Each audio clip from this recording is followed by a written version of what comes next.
Hello, everybody, and welcome back to D&D Blender presents the Four Abreast Saga. I'm your humble DM, Tim, and today we have with us Kegara. Really is becoming a saga, isn't it? It is the Four Abreast Saga. And there's, 61 videos in the playlist so far?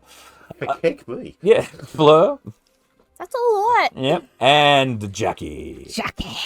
Unfortunately, Trix is busy moving, so will not be joining us today, but we will carry on regardless.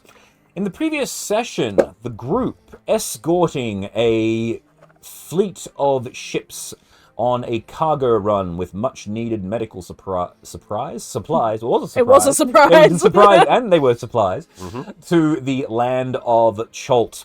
Discovered that the cargo was being pirated by a vessel, not a monster, known as the Scarlet Marpanoff, a submarine crewed by drow and Rakshasa, as well as some demons.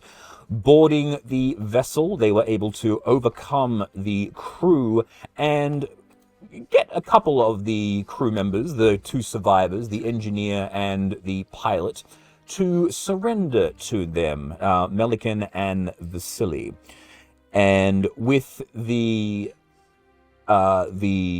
ship under their command, they were able to recover the cargo from the sunk ship, which turned out to be $1 million gold worth of powdered diamond. And Jackie's dancing at the moment.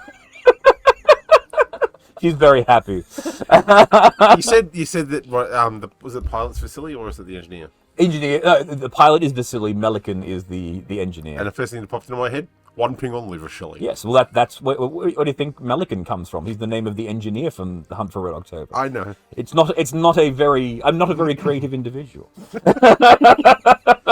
That is not true. Okay. You like paying homage as part of your creativity. Fine. Okay. Let's go with that. So. But thank you. My teacher is showing, sorry.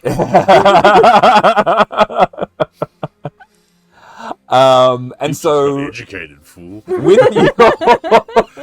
with the cargo intact and the threat dealt with, and your new vessel, which I think now, what was the decision? You guys were going to rename the vessel the Abreast, but then I suggested you should rename it the Brazier. Because it's what holds the tits, because you are the Four Abreast. So, it's up to you guys if you're going to rechristen it or if you want to keep it as the Scarlet Marpanoff. It's up to you. They could call it the Scarlet Bra. The Scarlet Bra. The Scarlet Brazier. Scarlet Abreast? I don't know. But it's just a really poor, repaint. It's just Scarlet and then Cross it out. Just put Brazier. Yeah. Not even Brazier, just Bra. Bra. Yeah. Scarlet Bra. All right. The Scarlet Bra. Very good. Rechristened the vessel. You were able to recover the turrets that were destroyed in the attack, and you were set sail to the coast of Chult.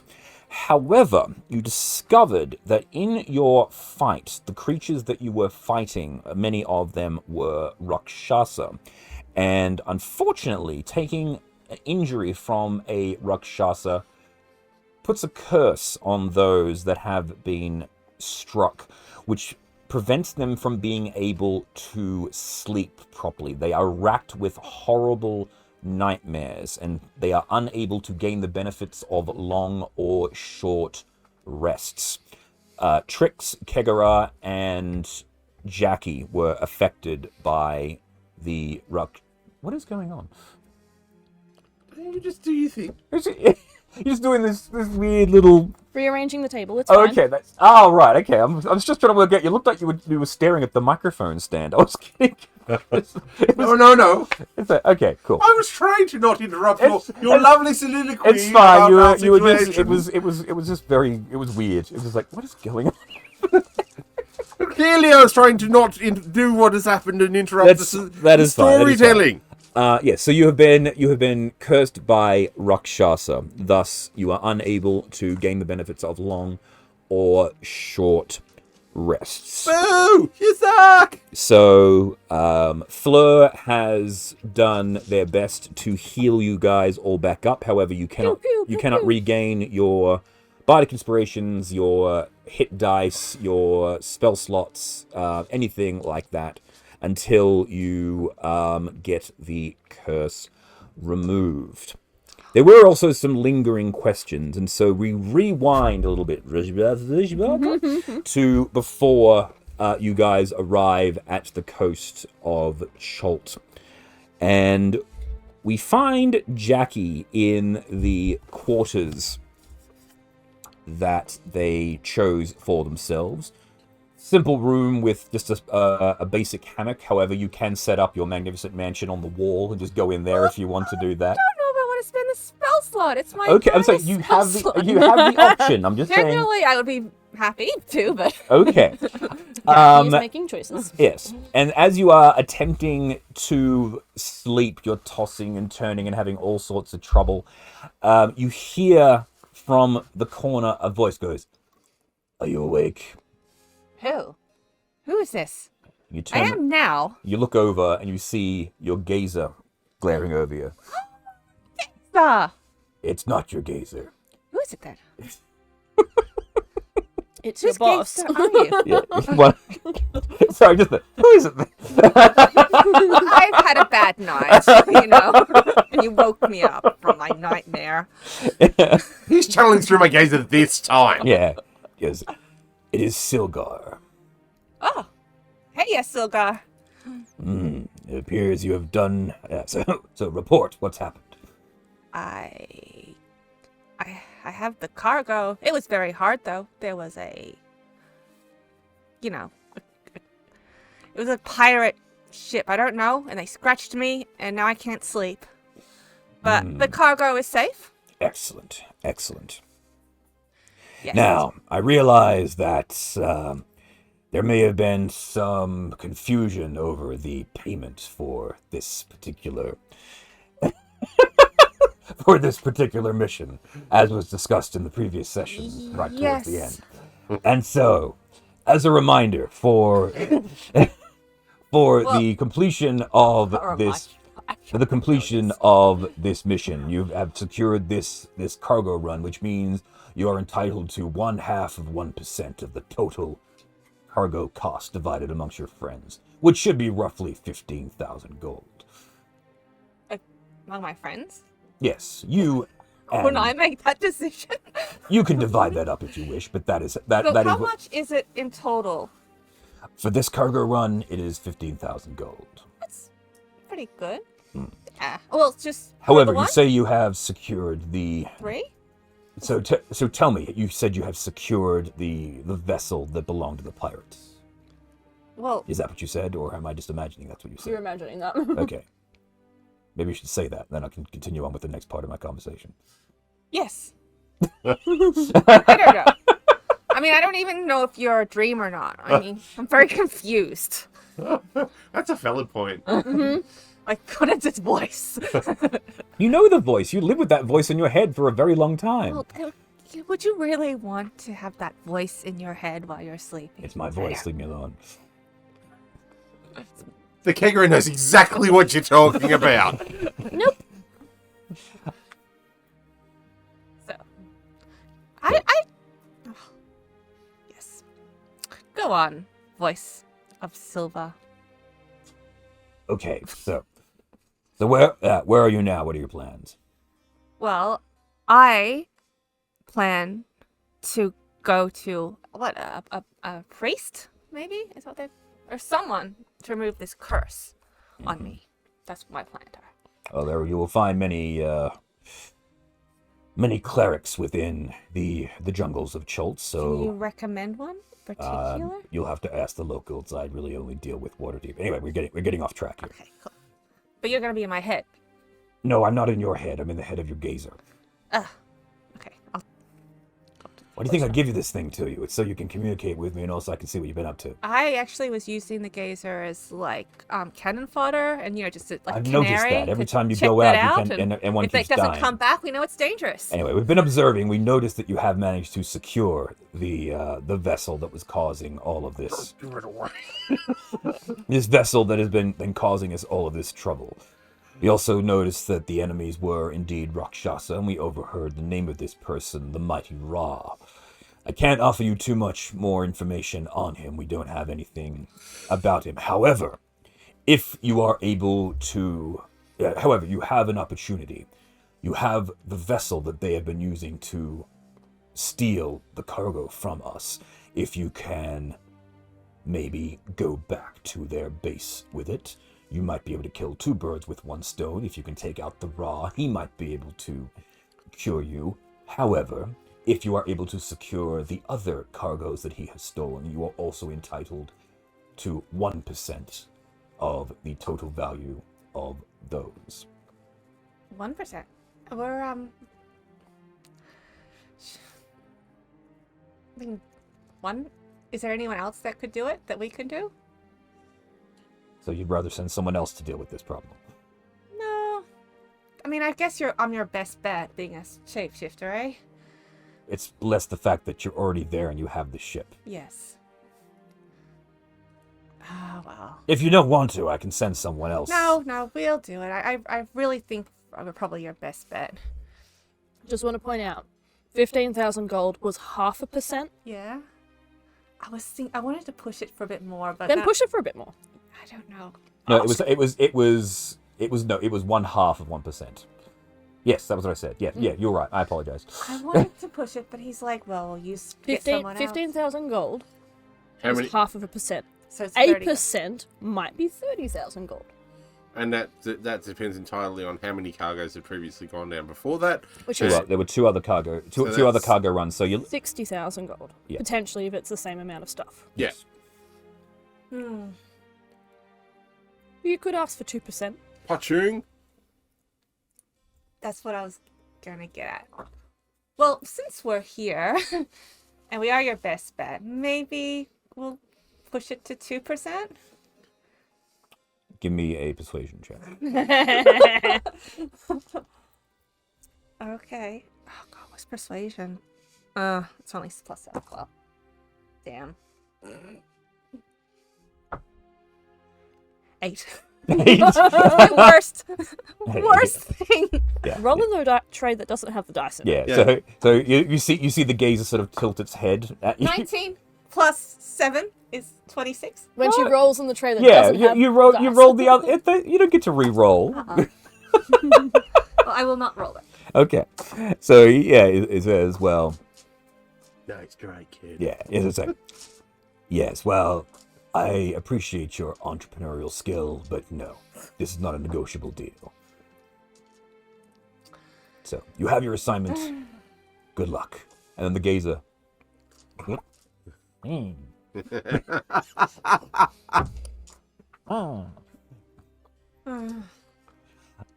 We fade over to Fleur and Kegara, because I'm assuming you guys are sharing a room.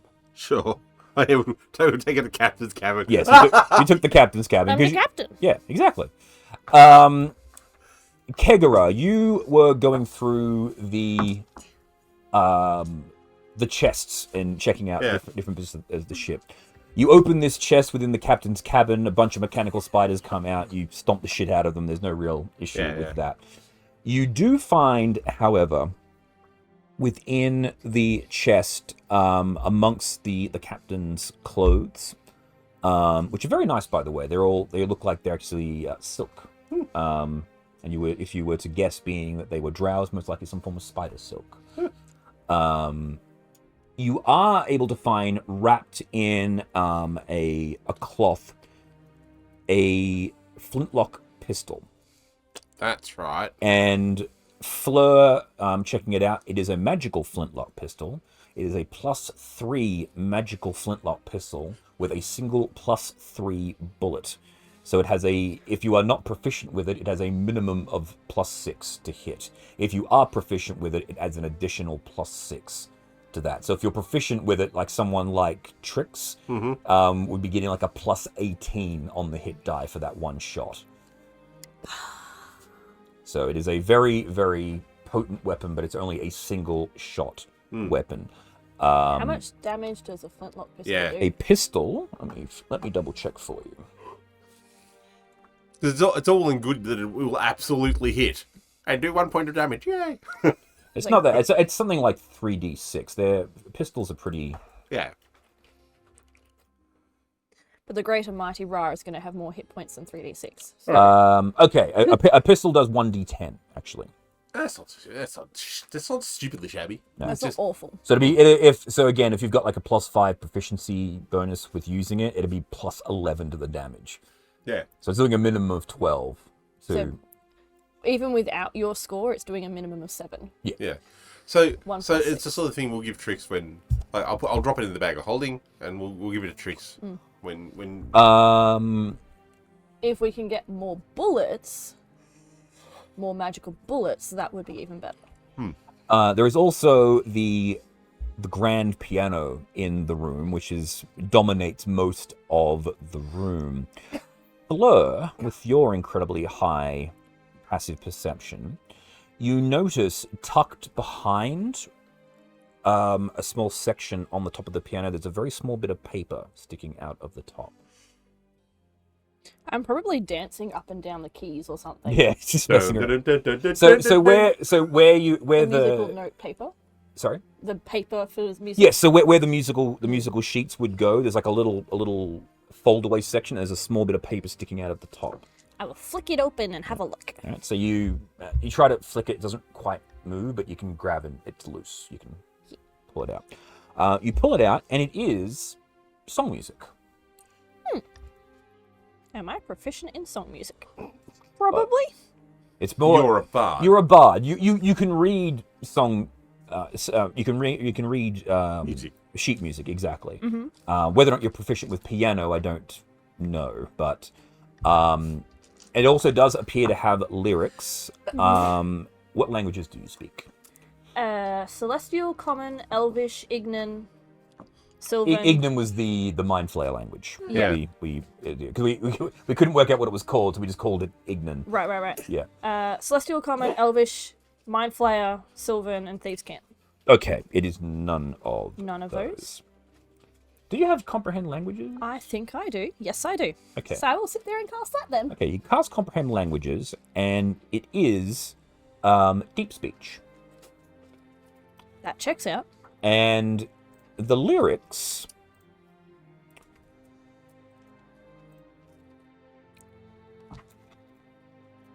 there's a whole bunch of notes scrawled on the paper too in a different handwriting, and the paper appears to be very, very old. But written on this piece of paper, it is called The Ballad of the Mighty Ra. And it reads, "There lived a certain man in Rooster long ago. He was big and strong, and his eyes a flaming glow. His people looked at him with terror and with fear, but to Moscow chicks he was such a lovely dear. He could preach the Bible like a preacher, full of ecstasy and fire. But he also was the kind of teacher women would desire. Ra, ra, Rasputin, lover of the Rustan queen, there was a cat that really was gone. Ra, ra, Rasputin, Rusta's greatest love machine, it was a shame how he carried on. He ruled the Rustan land, never mind the Tsar, but the Kazatok, he danced really wunderbar.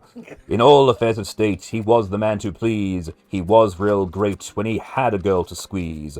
For the queen, he was no wheeler dealer, though she'd heard the things he'd done. She believed he was a holy healer who could heal her son. Ra, ra, Rasputin, lover of the Rustan queen, there was a cat that really was gone. Ra, ra, Rasputin, Rusta's greatest love machine, it was a shame how he carried on.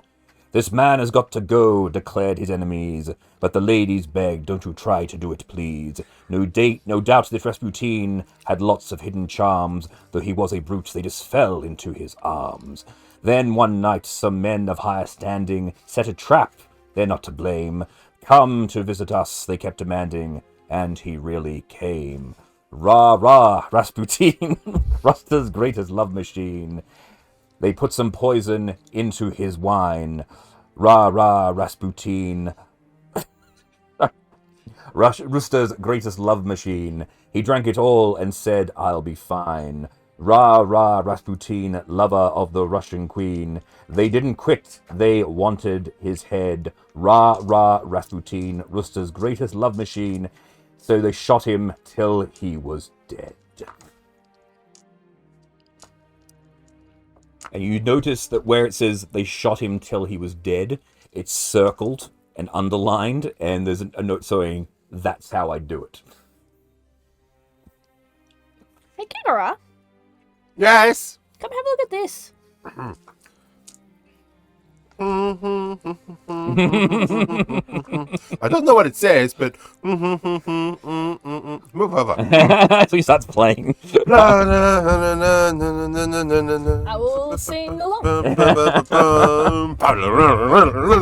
blah, blah, blah, blah. This is really catchy. It's going in the repertoire. Yeah. But the last line, Yeah. this bit where it's been circled and circled and circled, Yeah. it's that bit reads, shot him till he's dead. So it's about this Ra dude who apparently there was what did you say? A love machine? Right. Apparently. Alright, okay. Right. And it's saying that to kill him you have to shoot him. Pew, pew, pew, pew. And then takes out the pistol. This was in the Yeah. Oh, even I get this. Yeah. So we shoot him with this. No, we need Charmaine back. We need Charmaine back. She's got the big gun. But this here does the... It has one bullet. What did you miss? No, I would give it a trick. I'm useless for these things. I could point it and points it at my own head. I could do this and it'd still miss. It's only got one bullet though, so we need more bullets, and we need Charmaine because she has more bullets. Yeah, but we gotta find Charmaine. Well, yeah, we were gonna do that anyway. She's a tit. She needs to be back in the bra. Yeah, speaking of which, I had a thought. Right? And that's what that smell of burning insulation is. Right? So... Druidcraft, gust of wind. Gust. Yeah, it must be nice to be able to continue to cast spells. This is a cantrip. Yeah, I know. You can cast cantrips continuously. I can? Yeah, cantrips are infinite use. I know. Kagura hasn't figured that out yet. Okay. So... You haven't tried either. Yeah, it hasn't put two and two together yet. So... 7. Oh. A window. In a submarine. In a submarine. Great idea. No, I'm sidetracked Thinking again. on my blade though, they can be recast. They right? they They're gone? reset automatically. Yeah. Yeah. No, so you go window, and Kagura starts screaming. Because, if you swim past and stuff, yeah. He's like, oh, wait, no. Oh, God, oh, no. Now I am sidetracked. So, no, Charmaine. yeah, well, yes, clearly we must continue the hunt for Charmaine. However, this is, a really handy thing to have. Mm-hmm. So, maybe we should make them sign employment contracts or something. Were we going to leave Deacon as a supervisor? Well, yes, but I think it'd be good, we could get them on board and we can expand, not so much the 4 abreast, but because we've got, the inn and all the things, and we're starting to build up a little. And remember, we've still got the ship place that we took over when I was a pirate and we're all pirates, right? And then they can have that as, a home away from home. And then and that's at the docks, so then we can have somewhere to dock this, and we can use it for further adventures and things. Yeah, that sounds like a good plan. Yeah, but it's You know the only thing we're missing then? What? Something to fly in. No, I've got that, a Griffey. Griffey's cool. you also have a hot air balloon. You can fly in that. Yeah, we have Oh no, the airship went back. She took it back. She took it back to I apologize. Yeah, I got Griffey now. I can fly, and you have wings, and now I don't... But we can't sleep while we fly. Well, Griffey flies. Yeah, but Griffey can't sleep while they fly. Well, I guess. Because then you'll fall. Well, yeah. I guess that.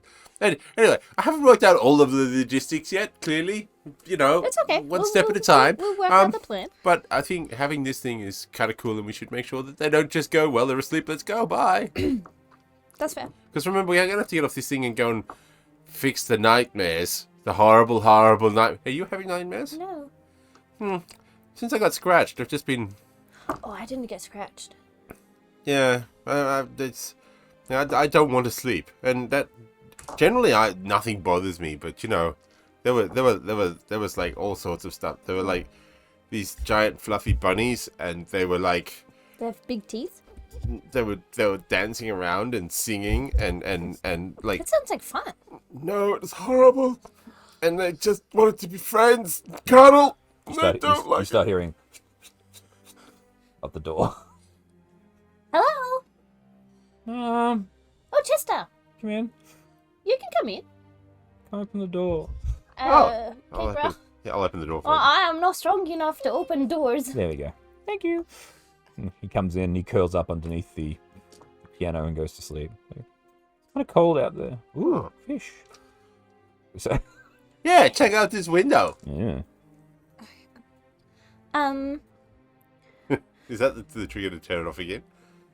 Oh, you said window, yes. Yeah. Yeah, and the window fades back away. What?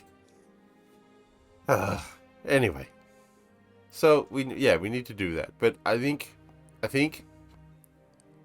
What's that word? Yeah, no, I'm pretty sure I've been cursed. Hmm. And I'm not entirely sure, but I just... Yeah, you smell like you've been cursed. Yes. So we need to get this fixed, and then we need to go and find the mushroom person, and then we need to... We have a fairly long job list now. It's huge, and no doubt, Jackie's gonna tell us that we need to do a thing. Jackie will get another job because she's finished a job. That's probably Who's she working for? the people. Oh, the Zorros. The bowls with eyes. The Zaman Table. That's why we have a bowl with eyes following us. You could around. actually hear them talking in the other room if you wanted to shout across the room. Yeah, I can hear you, and you could have just asked me who I'm working for to my face. Who are you working for? Oh, voice of the ship. We do not know who you are working for. I'm working for Silva.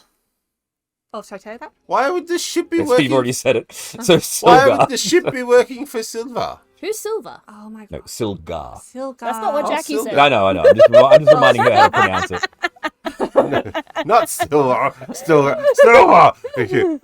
Ship. Why would you be working for them and blowing up your own convoys? What? I'm not blowing up my convoy. Yes, that's why we captured you, ship. All right, I'll come in. Okay. The ship's coming in. And Jackie comes in the room. Hey, Jackie, the ship talked to us. That's nice, dear.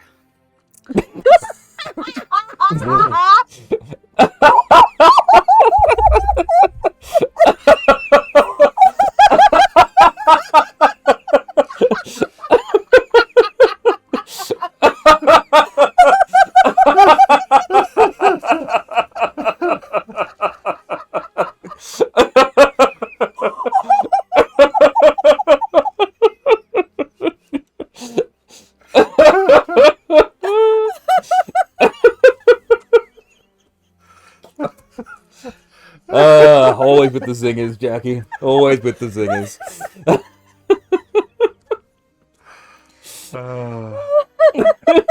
That's all say.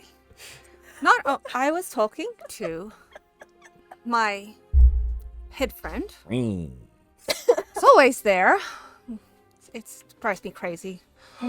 But anyway, I negotiated as 0.5% of the total of what was ever in the urgent medical supplies. So that's, and now we know that it's that crystal. It's actually a lot of money. So, but she said if we could get the other valuable medical cargo, that we would get a 1%. I tried to negotiate more, but I haven't been sleeping, and I botched the negotiation. But 1%'s pretty good. That's How probably much? a lot of How money. much was the first amount? About 15,000, I think. I don't know. Copper? Gold. Hey! And that was how much percent? That's only 0.5%. So 1% would be more. So it's worth our time, if we're going to keep ourselves and this crew for adventures. It's worth our time going. How did you know about that? I overheard you. You're talking through the door. I have good hearing. So the ship's talking, and you can hear the ship talking.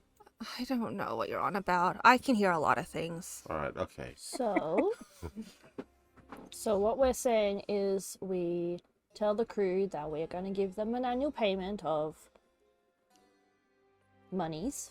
Well, I was thinking not too generous. We need enough for ourselves, obviously. Yes, It will run out. it will. I but don't know. we're gonna keep earning more money, Jackie. We're not gonna Yes. sit on our hands and do nothing. I hope so. Well, as Okay. long as I am with the I guild, hate to be the I think elephant we in can. the room with his foot in the custard pie, but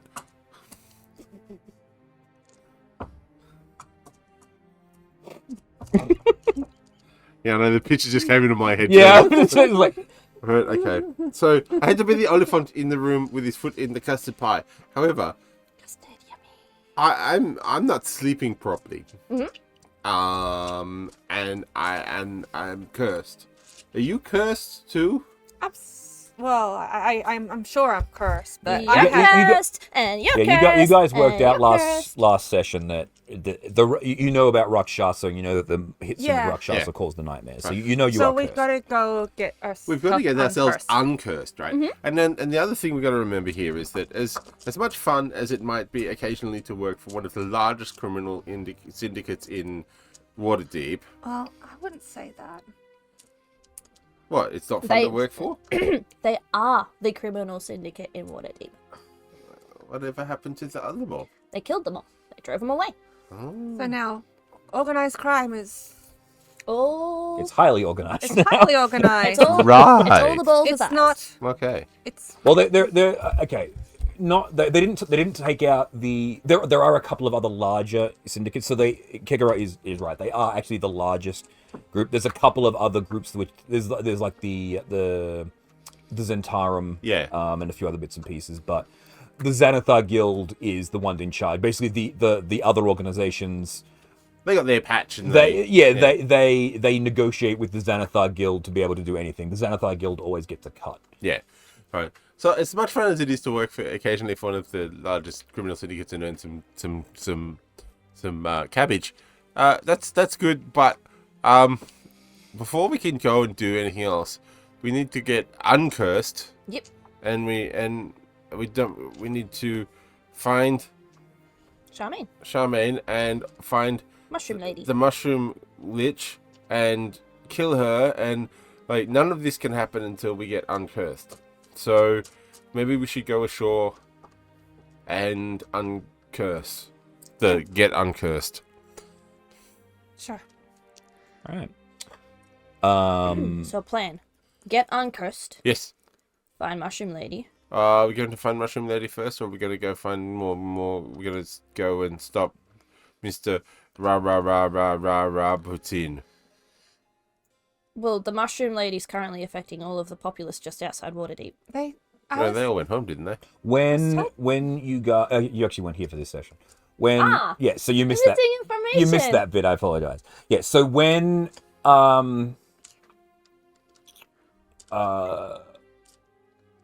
When we when- found the notes and everything. when you found the notes and then you returned back, having defeated her, the curse was basically temporarily lifted. Everyone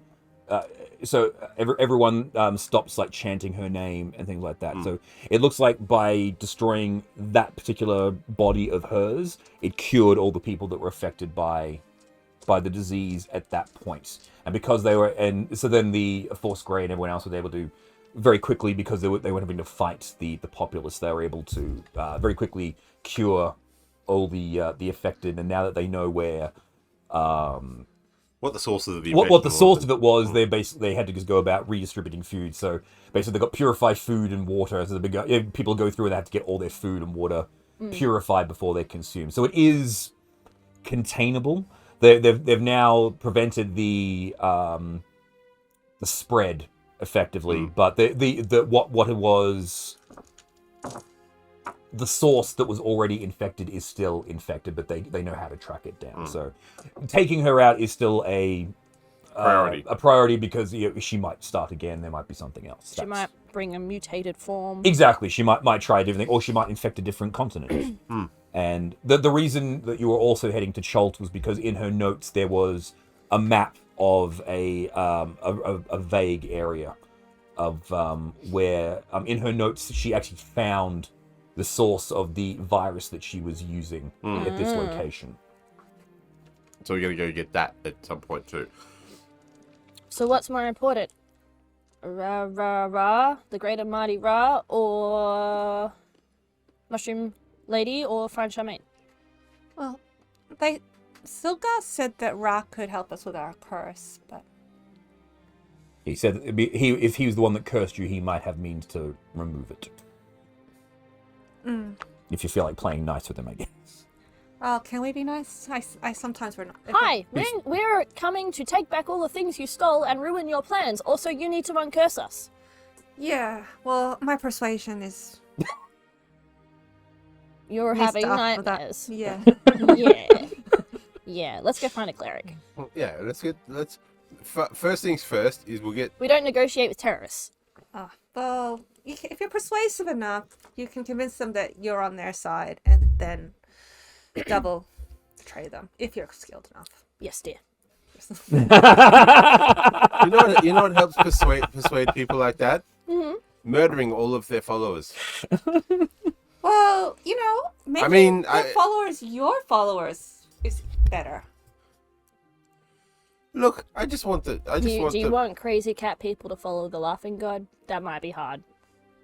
I didn't say that. I just want the things to stop so I can sleep.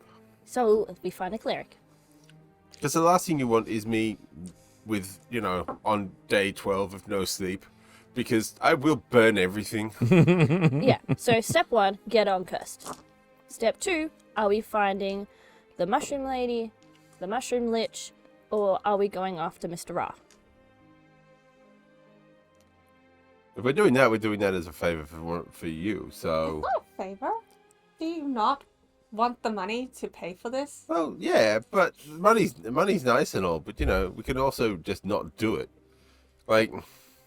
It'd be nice to have Charmaine with us too, because she has a big gun. But that means finding... Would be more money. We don't even know where she is. Jackie's just going to do it solo. More money for me. No. You know what? I'm going to go and find a cleric. All right. Let's finish the job list. I would just write everything down. We could order it after we're cursed. Yeah. So, with that, we fade to black and we fade back in. It has been the other days of travel, and we surface with the ships beginning to be unloaded at the dock in Jahaka Anchorage, the pirate bay on the coast of Chult. Trix appears to be taking the curse a lot harder than the rest of you. In the nights, you can just hear her screaming out loud. There are different garbled bits of I told you, bunnies. Information that you sort of can glean from her nightmares, but one thing you keep hearing is her scream clown and fairy and prophecy and doom. Those are the things that you can and she's screaming these things in Elvish. Not really, and you try to rouse her from her, like she's sleeping, but she's in like a catatonic nightmare state that she just keeps on screaming from. So she is of no use to you. Clown, fairy, prophecy, doom. Can I do a performance check? Because I want to turn it into a song. Sure. Give me a performance check. Because it just sounds metal as fuck. Oh, fairy prophecy, doom, doom, doom.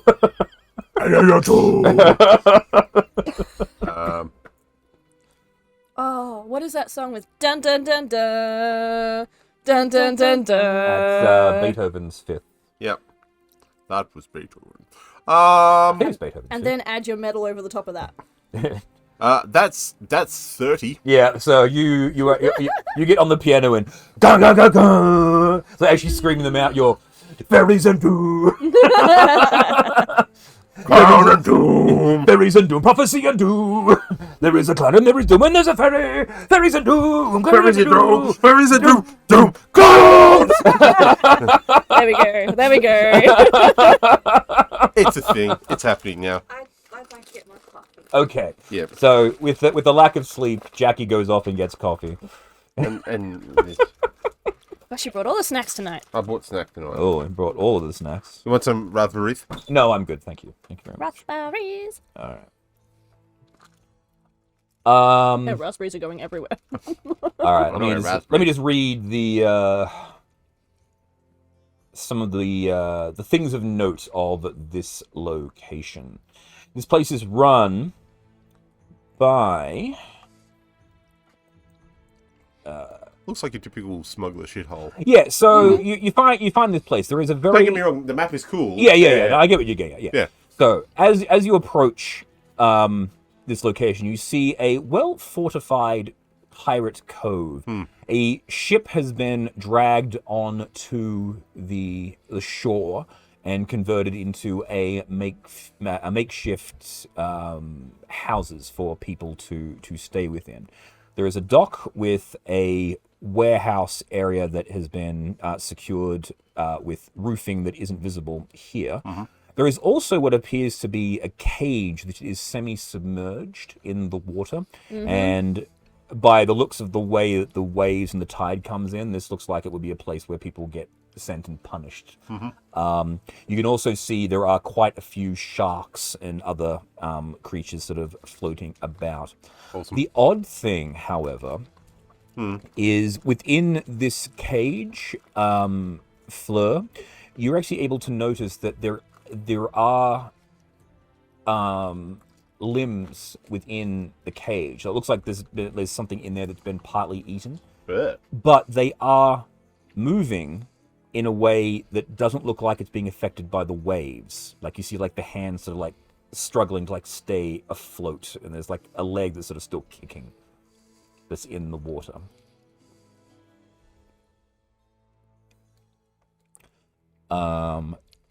The unloading process goes quite well, and you are all able to make your way. Get up there. Oh. You're floating on there.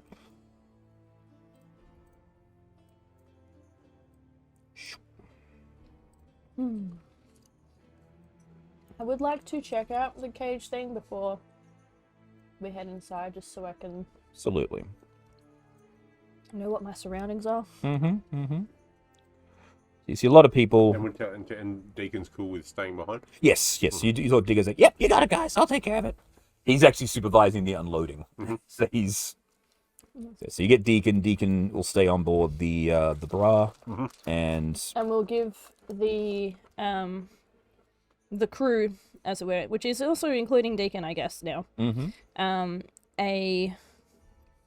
I guess a payment, an upfront payment of part of their pay for the year.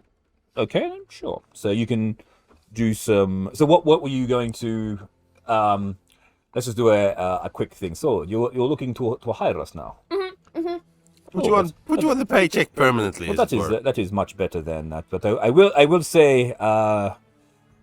No, we'll discuss this later on. But there is something that I need to talk to you about at a later date. But for now, let us finish getting this all undone. So they'd be willing to settle for 500 gold each if you're willing to pay that. And how much of their annual salary would that be? That'd be half generally. Okay. And they get like, but this particular run Like they have their regular payments but whatnot, but they also get paid by the run. This run was going to be 1,000 gold for them to complete. So if you give them half of what they would get for this particular run, they will be pay them out of my inventory. So if you pay 5, I'll pay 5. I'm just gonna pay 1,000. Oh, okay. I apparently have 9,000 gold sitting in my inventory. Wow, you have. Wow, thank you. I haven't spent any gold on anything. Yeah, so. you don't Well, tend not to really. You keep getting really cool items. well, you do that. Get the door. If you pay that, Done. Yep, done. No. Do we find our Find what? we're gonna find our priest? No, you're just We're unloading just the car. unloading the cargo. Just unloading the cargo. Fleur saw something a little bit disturbing. There's a cage in the water here, which looks to be the place where they put people to be like punished or executed. There's a whole bunch of like little piranha fish and sharks and whatnot that swim around it, and it looks like that at high tide this cage would be completely underwater. However, within the cage there is like a hand and a leg that normally they'd sort of like be floating and you see like we just move with the waves, but this hand is like panicking almost. It's like trying to swim on its own, and the leg is still kicking. Oh, let's investigate. Yes, that's what Fleur is doing at the moment. Because Fleur was the one that noticed I'm just tagging along. Alright. So you guys, we'll just put this under the guise of... so you guys are Having a wander. having a wander over to the dock area where you're seeing one of the ships being unloaded, and the other one is waiting to be pulled in, and Fleur flushes down. One of the pirates is there as the cargo's unloading, saying, "Hey, what you doing down here?" Me or the others? Just the group, yeah. Like you flutter off, they sort of see you. And he goes, what are you guys up to? What are you looking at? We're looking for a priest, actually. A priest? We ain't gonna find no cleric. priest around here. No clerics either. Cleric, yeah. No. If you want one of them, you want to be looking for one of the flaming fist outposts, or possibly you can travel all the way down to Port Nyanzaru. Okay. What did that person down there do? Oh, him? He was caught with his hand in the cookie jar, as it were. He was trying to steal from the boss, but his hand in the till, and we don't take kindly to that. So he's stealing cookies. Well, when the cookies are made of gold. But, yeah, it's been kind of strange, and he will wander over and look. Yes, the body's been down there for quite a while, but it's still kicking. We can't quite work it out. Nobody thought to pull him up and have a look? Well, it's just an arm and a leg at the moment, so it's kind of gone. There's weird things. There's a lot of undead within the jungles of Chult. We thought maybe he just got infected. It's probably a good thing we took care of him when we did. What do I see? Sorry? That's unfortunate. What do I see? You see an arm and a leg. The leg is sort of flailing, and then the leg will sort of stop, and the toes will sort of bend and crutch, and the hand is sort of like it's again trying to swim on its own, and it'll like and then it'll occasionally grab a hold of the bar, and then it'll just slide off, and it'll. Okay.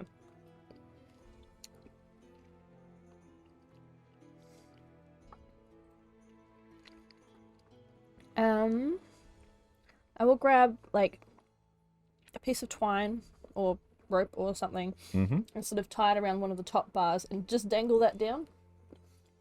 Like do a loop, like a pulley sort of thing. All right, yeah. And dangle it down so the hand can grab it. Okay. So you're sort of fishing for hand, basically. Yeah. All right. Okay, cool. So you do that, and the hand sort of. And when it grabs it, I will pull it up. Okay, so the hand is. And then it can grab onto the top. So it's trying to. It doesn't even know that it's there. It just sort of feels itself get clumped. Okay. Like the hand doesn't appear to be aware of its surroundings or essentially. Like it's moving, and it appears to have intelligence behind it, but it doesn't appear to be able to see. It isn't aware of what it is. So it felt the string, and it grabbed a hold of it, and it felt itself getting pulled up, and then it's just sort of holding on for dear life. It's not letting go of the Well, I will, I guess, tie off the rope and sort of let it hang there for a bit. I'd like to investigate it, like make a medicine check or something Sure, to see if I absolutely, can go figure for out it. what the heck is going on. What do you want? Well, medicine, you said. wasn't it? Medicine? Yeah, yeah. Well, I said investigation and medicine, so... What are you trying to determine is the question. Do you want, so what the heck is going on in what sense? Do you want to find out whether this is magical? Do you think this is a curse? Do you want to see if it is undead? What are you trying to determine? I want to figure out how it's moving on its own. Right, okay. That would be medicine, definitely. 15. 15, okay. So you're looking at the hand and you're looking at it and you touch it and like the fingers sort of react to the fact that you've been touched, like it twitches but it's still holding on. The skin is very badly necrotized. You can see bits where it's also very badly waterlogged, so it's quite bloated. Really, all you can determine with that is that this limb is definitely dead. It is not uncommon for zombie limbs to still be functional after death. However, this one appears to have an intelligence behind it that you don't know what's going on here. So it's difficult to tell. You think undead. This is definitely a dead limb and it is animated, but with your knowledge of undead and the way that they work, it's weird. I mean, there are such things that what are they called? Necromancers will occasionally create things called crawling claws, which are literally just animated hands. In fact, you saw one, Captain, the vampire captain from when you were in Spelljammer. He had his hand was lopped off, and he had his animated hand that was on his shoulder.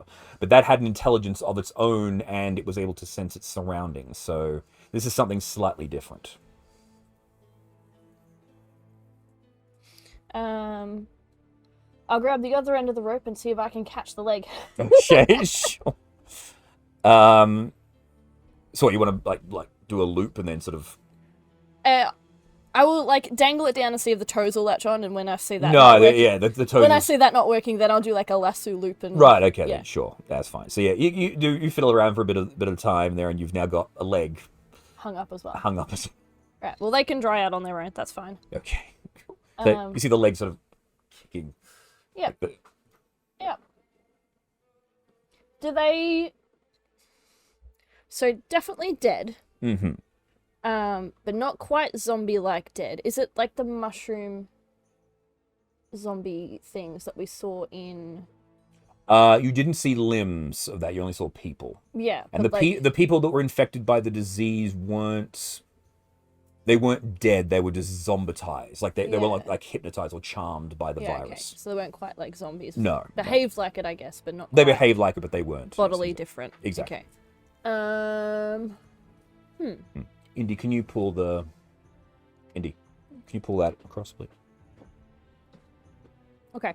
Well, they will dry out, and I'll come back and have a look at them later. Okay. I will fly back to the group. Okay. And report my findings. All right. So It's Fleur like zombies, but not quite. There's something weird about it. and the pirate just goes, "Welcome to Chult," and he goes back to his work. What do you mean, welcome to Chult? You want to know about weird, and you want to know about things that are really disturbing. This is the country for it. This place was cursed by the gods. Doesn't smell cursed. Well, wait till you get into the deep, dark jungle. There's rumors of undead, an entire lost city, a place destroyed by the spell plague, and a lich that built a dungeon. It's a tomb to 9 trickster gods that were killed and entombed in there. A place that will annihilate all who enter. What type of lich? A normal type or a weird type? Just a lich. His name was Sirak. That's the wrong lich. Oh, you know many liches? Well, we're hunting for one called Zathoria. Zathoria. That one. Never heard of her, but generally, if a lich is in front of me, I head in the other direction. That's smart. That's smart, because otherwise you end up weirdified. End up like Gary over there. Poor Gary. Gary is at least what's left of Gary is going to dry out now. Well, until high tide, anyway. What time is high tide? Looks at the sun. Don't look at the sun. Look through the sun. Yeah. A few in the evening. And Okay. people say I'm the stupid one. Sunset. Okay, so come back before sunset to see if I can work out what it is when it's dried out. Very good. All right. Wander back up to the bar. You're greeted by the owner of the tavern. His name is Bosco Bilge. Sorry, no, he's not. That's Bosco Daggerford. The bar is called Bosco's Bilge. right. Within the tavern, you see a few pirates around, but the one main thing that you see is what is most definitely a dinosaur, which appears to be sort of resting like a cat in the corner near the bar.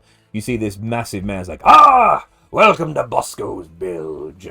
You look like not really seafaring folk, but apparently you have brought the cargo. So we're very grateful for you. The Xanathar Guild will be very, very happy that you finally delivered this one. You have a big lizard. Oh, yes, this is Dinu. Hey, Dino. That is the weirdest lizard I've ever seen. It's very bitey. Oh, there are a lot of these honkers within the jungles of Chult. Some even larger than this. You ever see one that is about 3 stories tall? Run the other way. The King of Feathers is not one to be taken lightly. If it's 3 stories tall, that's going to be a very heavy lizard. Mm-hmm. I bet he's bitey too. Very, very bitey, yes. It's kind of cute, though, but sleeps like that. In a scaly sort of way. Yeah, he goes, well, they're not all as friendly, but it helps to have, and he points to his ring, and you see his ring's got a little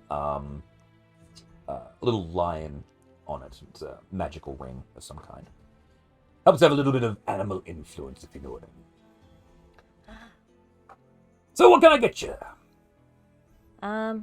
Something that doesn't shake like sea, please.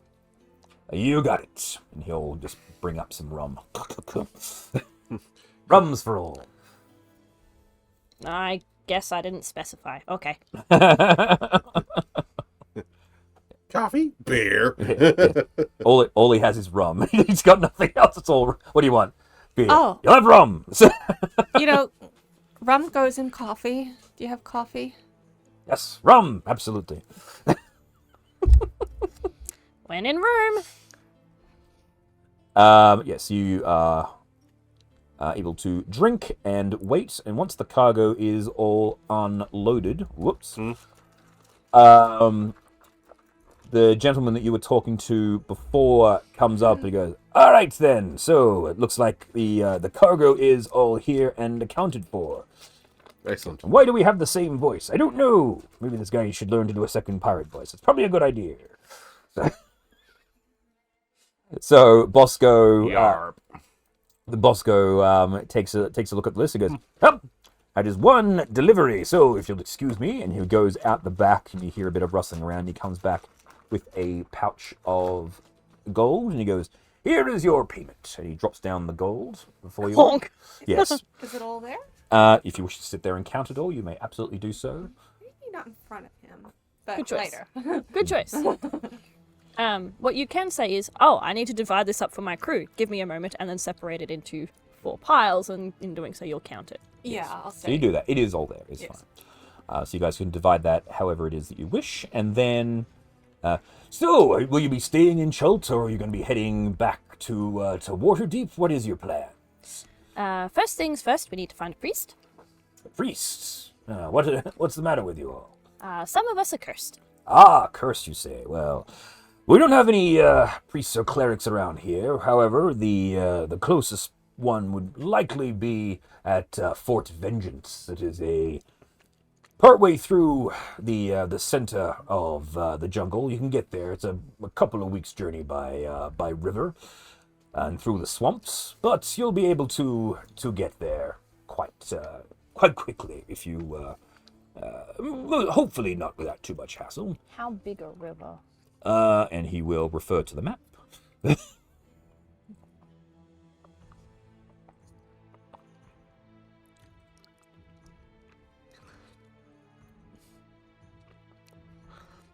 You know something I know I have? So the river isn't wide enough to take the submarine, if that's what you're getting at. But it is. So it's up this river, and then there's a little bit of an area you don't really know about. He describes it, there's a big swamp area in the center. But if you move past that and then head up the river towards Port 9 Zaru, it's right on the corner of the bit there. Each of these hexes is 1 day's travel. 1 day's travel by foot? Just one day's travel in general. So if you're on foot or if you're using animals or if you're traveling by boat, it's just 1 day's travel. Right. If you're traveling at a quick pace, you can do 1.5. Right. But you risk exhaustion because even the animals and things like that, you still need to get water. And Well, just because I was thinking, we worked out that our animals are pretty fast. They are pretty fast, but they don't. Chester is immune to fast travel exhaustion, but he won't be immune to food-related exhaustion. Yeah. No, I wasn't thinking that so much as more because we either fly or Jill can run on water. Jill flies. Jill flies. Jill floats, yeah. And Trix's raptor can just move normally. It can fly or it can run. So we don't have to contend with like running through the underbrush. We'll just run on the surface of the water or fly above it. Yeah, that's fine. Yeah, you've also got Crocodiles. No, you've also got Kegara's robe has got boats on it. If you want to just pull them out, you can just use the boat. That feels like it's gonna be slower. Yeah. Honestly. Yeah. Unless... It's right again. It's the same. Yeah. The same real speed. It's more just. Griffin, assemble! It's more just whether or not you decide to go traveling at a quick pace or a slow pace. That's or average pace. But yeah, so traveling at speeds does present the risk of exhausting the animals. Is what I'm getting. Yes, I have a bottle of dream dust to enter dreams. Would that make me feel? That says it makes you feel more refreshed and gives 2 points of willpower back. I don't know if that's anything. Can you read it specifically to me? All right. I just wrote it down. Dream dust to enter dream. I must have picked that up. Dream dust. Yeah. And I look.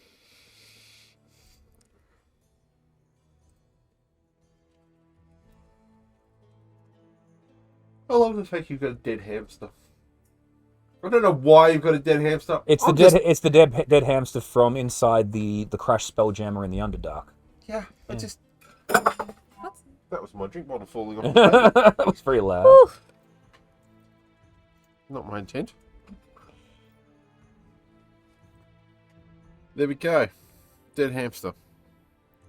Hamster wouldn't promise you put a million volts through it. Yeah. Unless you've got something more specific about this item, I don't know. I don't know. It just Might have been says something about... quite specific. What's up? Indy? Oh, I don't know. It just says that it gives back willpower and it makes you a glamour. Not that I know what that is. It gives back willpower and glamour? Yeah, that's what I read. Well, I don't know. I wrote dream dust and I put it. I mean, those things aren't even stats. What? No. Were you playing the right game? Probably not. I wrote D&D. White wolf. Oh, no, that's it's vampire. Yeah, it sounds like vampire. Yeah. Well, I have it. I wrote it down. So what was White Wolf? White Wolf's the company that do. Yeah, but was that Masquerade. part of your? I don't know. At some stage, you said I have dream dust to enter dream. I might have gotten in hell or... Oh, okay. No, okay. If it's dream dust to enter dream, then it will be a dust that you can use that will allow you to enter someone's dream, Okay. which is the spell called Dream.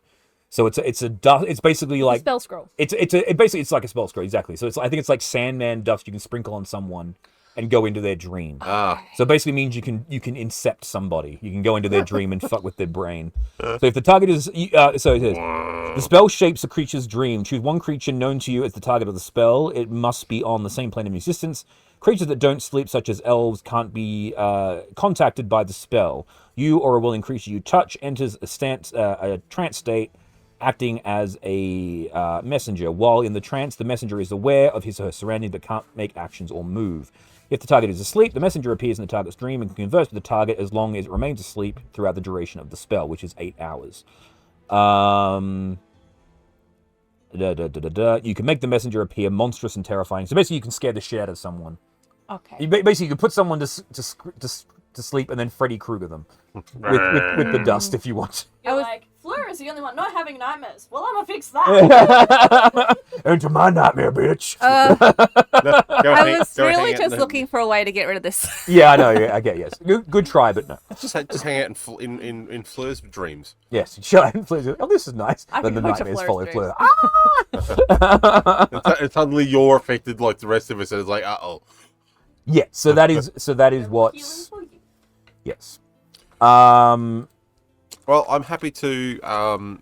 He will actually say as well, though if you're looking for a potential closer fix, there might be a place a little bit closer, though a little bit more dangerous for you. Go on. Danger is our middle name. Oh, all of you. So you're related? Ish. We are the four. Our last name is Breast. So it's Jackie Danger Breast. Fleur Danger Breast and Kegarah Danger Breast. Well, they've been known to put an eye out. All right. Only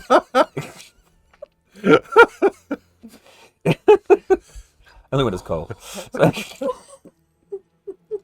Yes. Ever heard of the Cave of Minhior? Nope. Go on. There's a cave a little ways away in the Kobold Mountains. A cave said to contain all sorts of wonders. People go there and come back chained, sometimes for the better, sometimes they don't come back at all.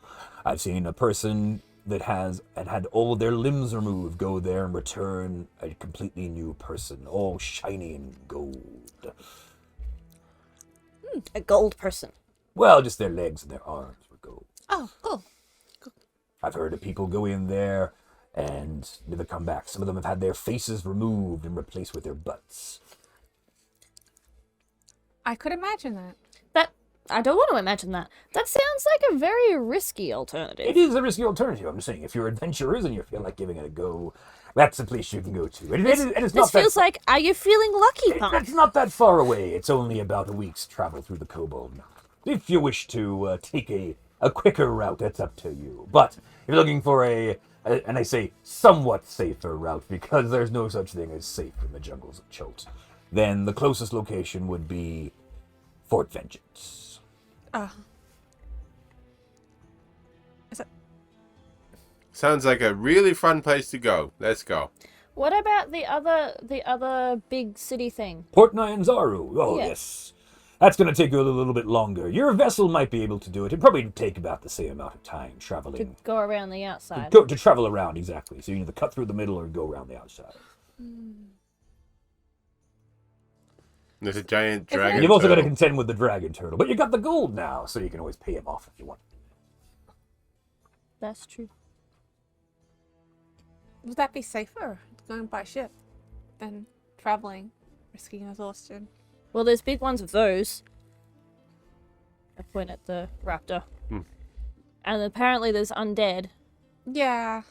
I reckon we should just take our ship and to the main port.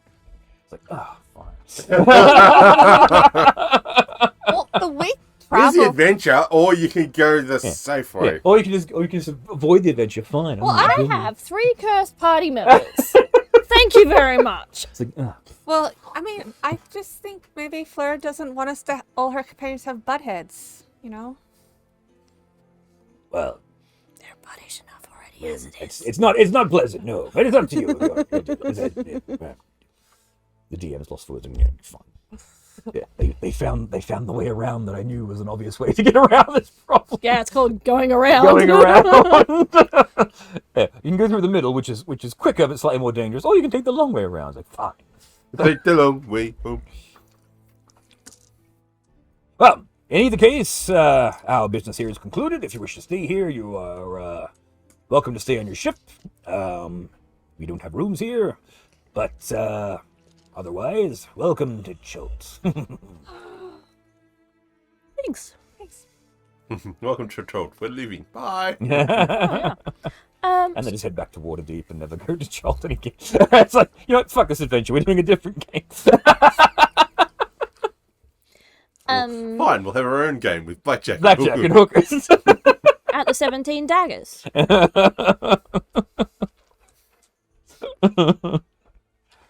What do you want to do? You're the cursed ones. I want to go to Fort Vengeance. Because it sounds cool. Who are you getting vengeance on? Fort Vengeance. Yes. Fort Vengeance is named for the taking vengeance on the loss of Camp Righteousness.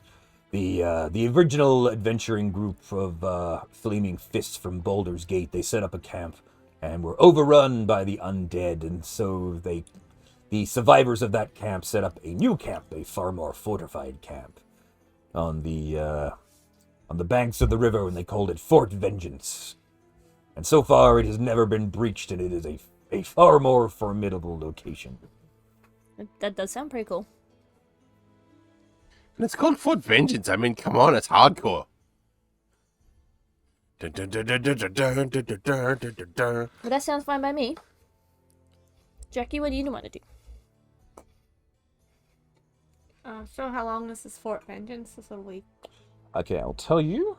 Travel to Fort Vengeance. Give me a moment. We gotta count hexagons. I have to count hexes, exactly. And the thing is, like, you can fly, and like we can go on Griffey and the squawky dinosaur and the and your horse flies. Yeah, Jill doesn't really have any issues because I can always recall her back and forth if she ever gets tired. She'll still suffer, because again, she still suffers from exhaustion, even though like you can resummon her. It's still the same creature. Thought she'd go back into the ethereal plane. Yeah, you can't just go and dismissed and summoned. And back. Yeah, exactly. All right, so it'll be 1, 2, 3, 4, 5, 6, 7, 8, 9, 10, 11, 12, 13, 14, 15, 16, 17, 18, 19, 20, 21, 22, 23. Actually, it's closer to 3 weeks. Well, actually, no. 2 weeks D&D days, because they're 10 days. 10 So days. yeah, so it's roughly 2 weeks to get to camp. And we've got the food and the water for the trip, because we specifically bought like 30 days worth of food and water. So we've got the. I'm trying to do this quietly, and it's just not going to go. It's fine. Just do it. Traveling around from where you are to circumnavigate the island. Essentially, it'll be probably twice that. Yeah. It's a pretty hefty run. Oh no, tell a lie. That's roughly the same. But either way, you still got to deal with the dragon turtle, and there's also random sea encounters on the way as well. And we've blown up sea turtles before, but when we were not cursed. So let's go to Fort Vengeance and find a cleric and get that fixed. And who knows, we might find Interesting things along stuff the way. and have an adventure. Is that not the point of being a murder hobo? I mean, an adventurer. I mean, if you want to go into the depths of the jungle, that sounds like where we're going. Well, again, you don't necessarily need to go into the. Again, you could make actually, here's the question here. You could go a more direct route if you don't want to follow the river. yeah. So if you go on a straight line, it'll probably cut that in half.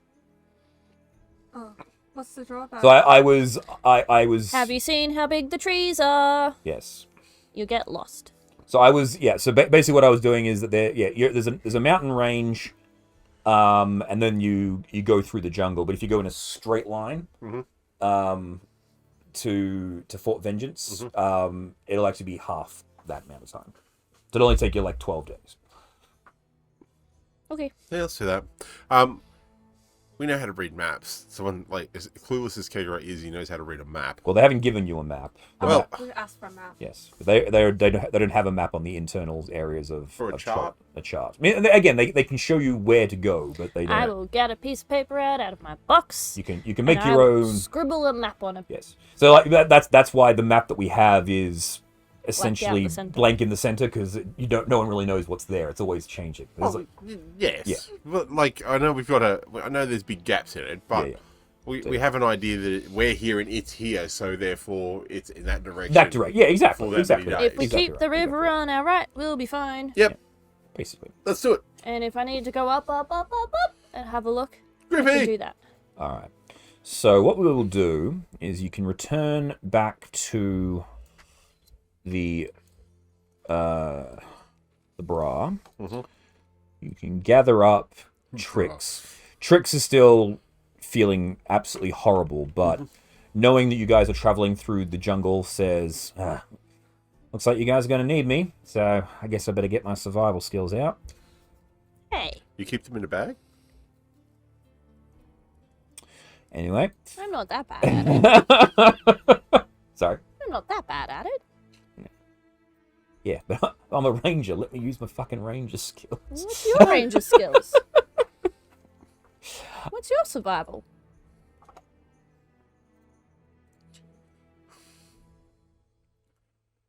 Plus 13. Mine is +8. Yeah, like I said.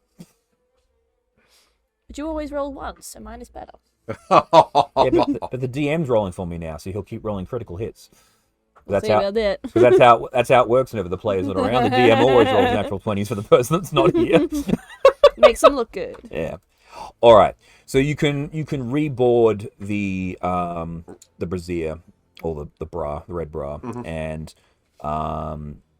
they will take you slightly further inland to where, as far as the ship will be able to take you. Yeah. To the mouth of the river. As you are traveling, Vasily says, "So, Captain, what is it that you wish us to do? Just wish us to wait here, or you want to head someplace else?" They take you further in to this bit here. Did you take the cargo to the Great and Mighty Raz? Well, that is actually what I wanted to talk to you about. Because you see, if we do not return, Mighty Ra will most likely be looking for us, and he is not someone that we wish to piss off, as you say. Yeah. So he will most likely be looking for us. He will think that he betrayed us. He had a lot of great and horrible powers. You've heard the song. It's pretty nasty. So it depends. What is it that you wish us to do in your stead? If you're going to be heading and looking for a way to cure yourselves, I understand completely that you need to get cured. But where would you like us to go? What would you like us to do in your stead? It sounds like the Great and Mighty Ra has just put himself at the second of the to-dos. Yes. So we'll be gone. When will you expect it back? You will more than likely probably within the month. I suppose we could be seen as overdue. So maybe in say 4 weeks' time. Okay, so we shouldn't be any longer than like 2 weeks ish. So 2 and a bit weeks. How long will it take us to get to the Great and Mighty Ras from Well, here? once I can keep ourselves hidden. The captain was never too trusting of the Mighty Ra, and was trying to find a way to get herself out of the contract. I can keep the vessel out of his scrying for as long as I can, but do I have means of communicating? Deacon goes, "Yes, I got these." He throws the rocky-talkie. He's like, very good. I can keep in, if you keep in contact with me and let me know when you are, and I will let you know if we have any problems, of course. Sounds good. Okay. We will anchor ourselves around this area here and keep ourselves as hidden as possible. But if we encounter any issues, we will let you know. Okay. Not that we'll be able to do a great deal. No, from where but we you know, are. it's we are your crew now, I guess, and it's look. I understand that we got off on the wrong foot, but you seem to be good people. It was a shame you had to kill my captain. He was a good friend, but I understand that enemies can be enemies for different situations and become friends just as simply. But the enemy of my enemy is my friend. The mighty Ra is my enemy as well as yours. So, and you're also paying us, which is an additional incentive. So, we will. Yes, you have my pledge that we will be as loyal to you as it is possible. But if problems arise, there may be. Obviously, you have to look after your own lives and stuff. Exactly. Understand. I'm glad that you understand. Just come find us when you're not in danger, Very good. and we will come and help. Okay. And he puts you on the shore, and you see the vessel. It'll bit out, and Deacon will stay. Yep. With. Like, good luck, everyone. Alright, so Deacon. Have fun being a sea kobold.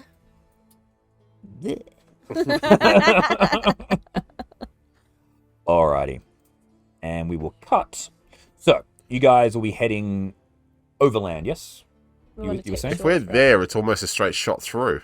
It's Yeah. not that much. So Yeah. it's that way. See the Yeah, ACE? see. That's where it is. Yeah. Oh, I thought it was that there. No, Sorry, that's... I'm putting it as something that you can't possibly see where my finger is. Yes. The X on the river. Oh, the Yeah. X. No, Yeah. that's a different location. No, it's where the Ents is. That's the circle there. Ah, right. Okay? Yeah. Alright, so let us... Now, I have a thing here. Could be. I forgot to bring it in. Never mind. News team, assemble! I found a little app, which is a button you can just click that determines the weather and the random encounters Oh, that sounds like fun. for Chults, but I didn't. I brought everything but that. Ow. So that's...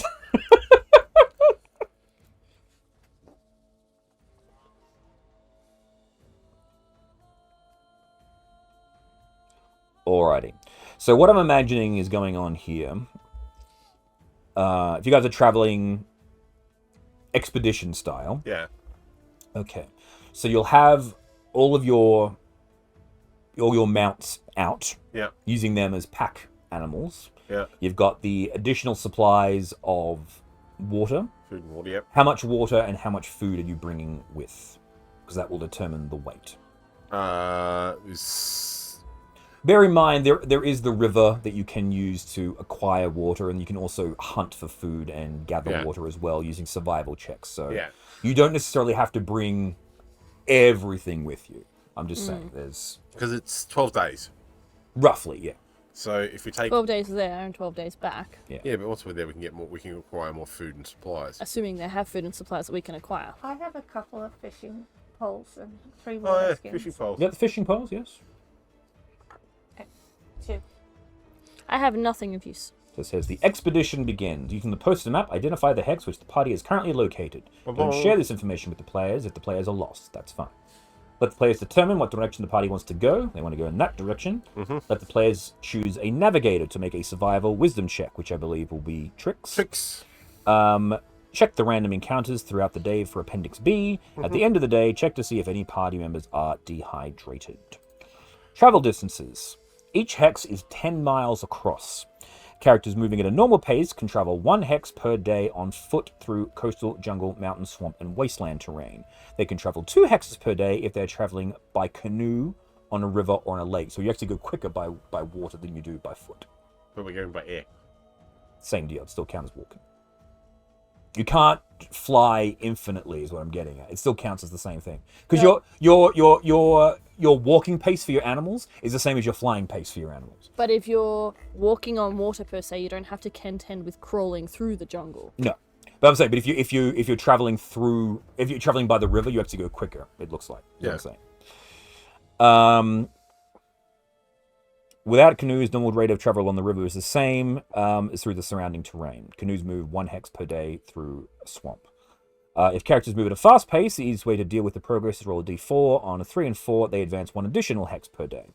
Characters moving at a fast pace take a -5 penalty for wisdom perception scores, making it more likely to miss clues or walk into ambushes. If characters set a slow pace, roll a d4. On 1 and 2, they advance 1 fewer hexes that day. In other words, 1 hex by canoe or none by foot. On any other results, their caution is rewarded if they travel the same distance as a group normally moving at normal pace. Yeah, alright, cool. Yeah, still. So yeah, but still, traveling by air would still be the same as walking. Yeah, it isn't like it's dense, but it's not slow dense. The river just allows you to move quicker because you can go with the flow. That's sort of the idea. Yeah. It's more that the rules insist that you must have encounters, even though flying at 500 feet would probably prevent a lot of those things from happening. Chester wouldn't be able to fly at 500 No. feet though. Chester doesn't have the fly capabilities. Chester would be floating just above the surface of the water. Yeah. Chester has hover. Yeah. Not fly. Yeah, that sort of thing too. Again, if you guys want to fly, that's fine, and there will be encounters that will still get you regardless. You're not getting out of everything by flying over the surface. The kicker is going to be that you're also going to exhaust your mounts quicker. Yeah. And if you want to put Chester on the back of one of the mounts, that's an additional weight, as well as the additional weight of all the supplies. Or I can just whack some canoes in the water and we can go by canoe. It's fine. We didn't have the information earlier that... Yeah, so this is what I've been... This is why I've set you up at a location where you can go land or sea. Let's just let's boat. Cloak, flip boats. Okay. You can all fit in one boat. You don't need to do multiple boats. Well, we've got lots of supplies and stuff to take with us. I was saying that'll still fit. They're large boats. Oh, well, okay. So we'll take a boat. It's like a folding boat. It's a very long boat. Let's just take a boat. It'll be quicker, and it's just. I will cheer you on as you row. I'm rowing. Well, I can't. Yeah, it's true. Just put you on a stick and flap your wings and put you in the water. Brrr, little motorboat. Mm-hmm. Yeah. Oops. So doing the motorboat. I can make the noise. Okay, so how many? Okay. So at the end of each, so. So I'm not going to bother summoning my mount. There's no point. Mm-hmm. That's cool. Chester would be better at rowing than me.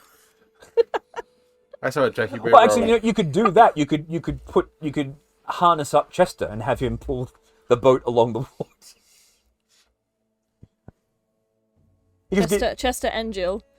We might instead of having sails, we'll have barge animals. Yeah, you can set up the boat, set up a couple of harnesses, and then have it get pulled along. That'll just increase your speed along the river, so you can travel 3 hexes per day. I'll allow that. I guess we're doing that. Indy? Yeah. Did you catch that? We're taking harvest animals. Harnessed animals, not harvest animals. Pay attention. It's good. We're going. Let's do this. All right. Do you know in some of the European countries where they have canals and they have the horses walking alongside and pulling the boats along? I didn't know that happened, but yeah. That's what we're doing. We need Jill. Except Jill flies ish. Yeah, well, yeah, because Jill flies but can hover, and Chester doesn't touch the water. So you've put Chester directly in front of the boat, and then Jill slightly above the boat. Have them both harnessed up, and then Griffey can just Griffey sub in. Yeah, sub in if you need to. All right, cool. So we are sled animaling on the water. You're sledding down the river. I love it. It's great. Excellent. Okay. So first day travel. 1, 2, and 3. You make it to this area here. I will roll to see what the weather is like. But again, I need to know. Days worth of food and water. What are you bringing? 2 weeks worth. That leaves us a week's worth on the ship for later. Okay. Because we bought 3 weeks worth. Let me just spell this out. Okay. 20 days. Every person will need to drink 2 gallons of fresh water per day. So that is 8 gallons per person, plus the mounts, which is an additional 2 for those in. So that's 12 gallons per day.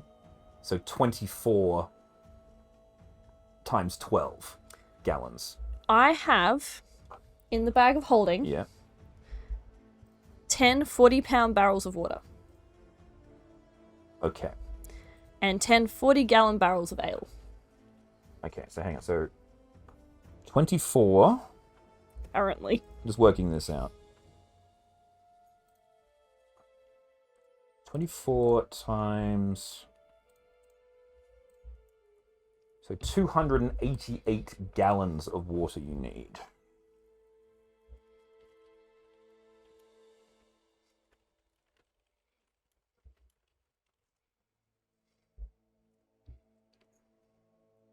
So how much does 300 gallons of water weigh? 1 gallon of water is 5 kilos. So you're looking at 1,135.5 kilos. Well, you can't possibly that'd be a supply train. Like, that's what I'm getting at. So you can't bring it all with you. So how much are you going to bring before you're going to need to start searching for it? That's how good's the creek? I mean, the river, is it drinkable? You can try and find out, but they're saying that is your fresh supply of water that you can get to. You can also attempt to. Well, we can boil water. We can boil water. Boil water, exactly. All right, so we don't need to carry water, right? And it's like We'll boil water as we need it, so we'll have like our water flasks on us, and then because I guess I've got 2 fairy-sized ones. Yeah, because I actually worked this out. You need to drink 4 full water skins a day. So we're gonna have to boil water at break time.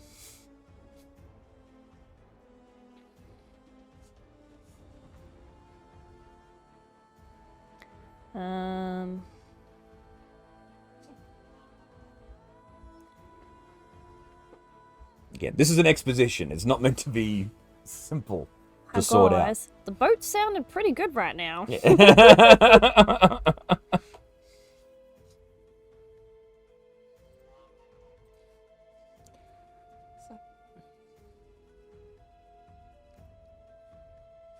Well, food's not the problem, because I've got 30 days worth of food. And you can hunt for food. That's not the problem. It's the water that's the issue. Yeah. So we'll just have to boil water in our little cooking pot. All right. A lot of it. Yes. Yeah, which is fine as long as you're near the river. Once you get off the river, it could potentially become a problem, which is why. But you've got your how many? You've got the 440 barrels of. I've got 440 barrels. I've got a bunch of barrels in my bag of holding. I don't know if they actually fit. Yeah. That was just the loot that we got out of the frog of holding. And I've just had it ever since in my loot sheet. The frog of holding. Well, my bag of holding is like half full, right? Mm. And I've got 30 water skins, 30 one-day rations, because it was 3 weeks at 10 days a week. Yeah. Right? It's all in the bag of holding. So, in theory, is that... How much is in a... That's for one person, so yeah. Yeah. And a water skin holds 4 pints. Yeah. That's why I actually went and looked this up. You need to go through 4 water skins a day to survive in the jungles of Chult. Because it's very hot. Resource management. Look. When I play that kind of game, I'd be doing a BattleTech campaign. Yeah. Like, look, I'm a clown. Leave me alone. That is a very fair comment. I did not come prepared for counting water. Mm-hmm. Yeah. I will just say, if you are keeping to the river, it's not going to be a problem. Yeah. Well, Once you start going deep jungle, well, it will be a problem. I just need to know how much you're going to have for when you go off the path. Yeah, no, we're going to stick to the river. Yeah, but again, you will be eventually going off the path, whether or not you're going to go from Vengeance or whether you're going to come straight back down the river. So this, again, you may go off. I just need to know how much you have, so that we can't just say, oh no, I've got that. No. I need, all I have on me, yep. right? I have 150 pounds worth of water. Mm-hmm. So that's 30. So you've got the 30 skins. 30 water skins, and it's 4 a day. So that's. They're refillable though. Yeah. And they are refillable. So. Yeah.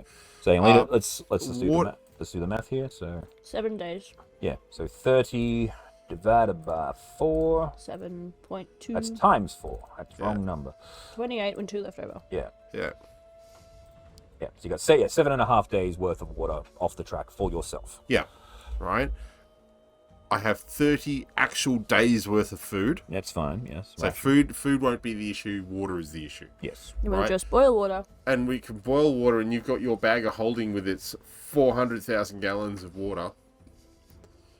So, jeez. Yeah, we'll need to. I'll address that later on because I'll need to. So how many you got? How much? I have 10, 40 pound. 40 something. Is it 40 pounds worth? Because again, that might overdo the weight of your 10 40-pound barrels of water, 10 40-gallon barrels of ale. Yeah. And why are gallons and pounds? I know, it's a fucking weird thing because that's going to be over. It's going to be over 2 tons in terms of weight, and that's I don't know Imperial. I've just written down what you said. The bag of holding holds 500 pounds. Yeah, which is going to be way more than that. So you're going to have to strip a lot of that out.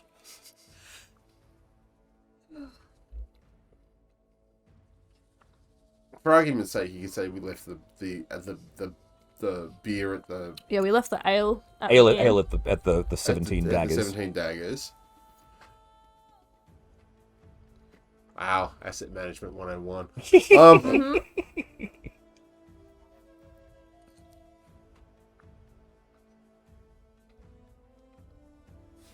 Maybe I have 2.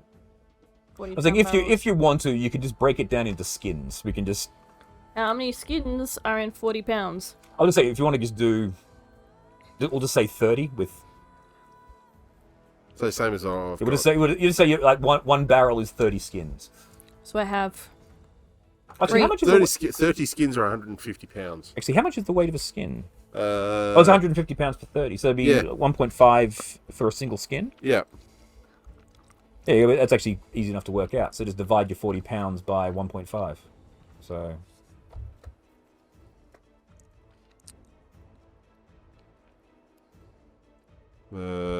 40 pounds divided by 1.5. 26. Oh, no, water skin is £5, it says. So 40 divided by 5. Well, yeah, it says here. So 8. So 8. So yeah, so it's 8. So I'd have 80. Yes. 80 water skins. You have 80 water skins.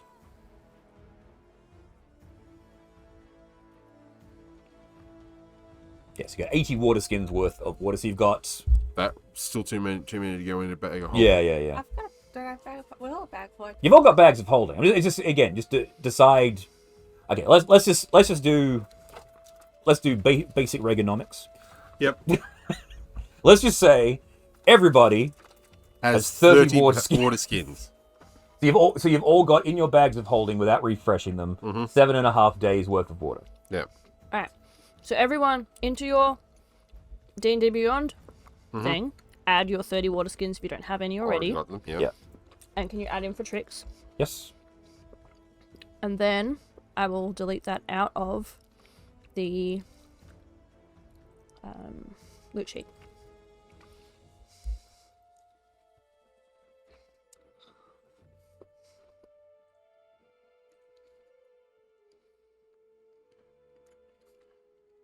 Yeah, because that's 150 pounds for 30 water skins.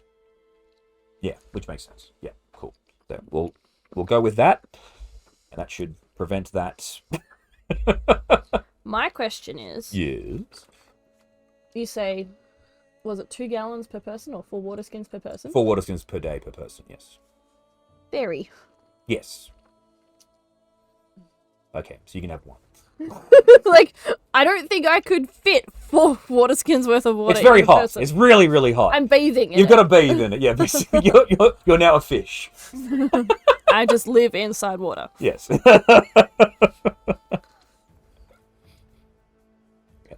I will quarter your requirements. Thank you. Yeah. I am very small. Because you're very small. Well, actually, let's do this. You and Chester will combine into one. So that's what we'll do. Because Chester can't be unsummoned. Correct. And and for the other animals, they can go into their pocket dimensions and rest And recover. that way. In the Like if they suffer a point of exhaustion, you've got to leave them in their pocket dimension for a day before you can bring them back to summon it off. That's what we'll say for this. Okay. Okay, sound good? Yes. All right. Cool. Where are you going? Technicalities. All right, fine. But first things first, roll me a d12. This is the beginning of the day.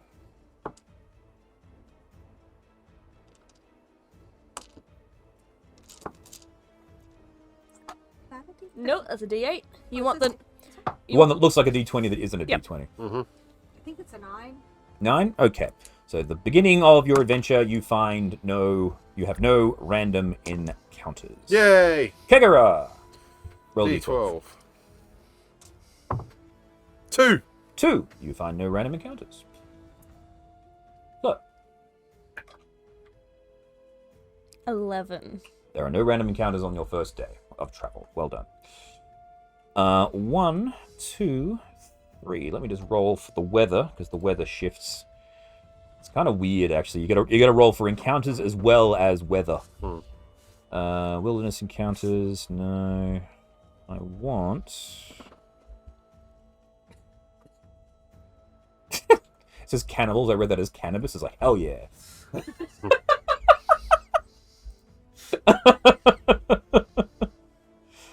The land of Chult. Alright. Jeez. Tracking miles, navigation, dehydration, disease, random encounters, location. Where's the weather?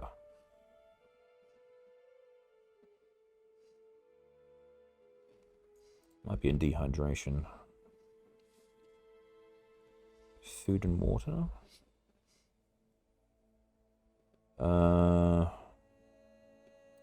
Wilderness survival. Weather. Here we go. Alright, cool.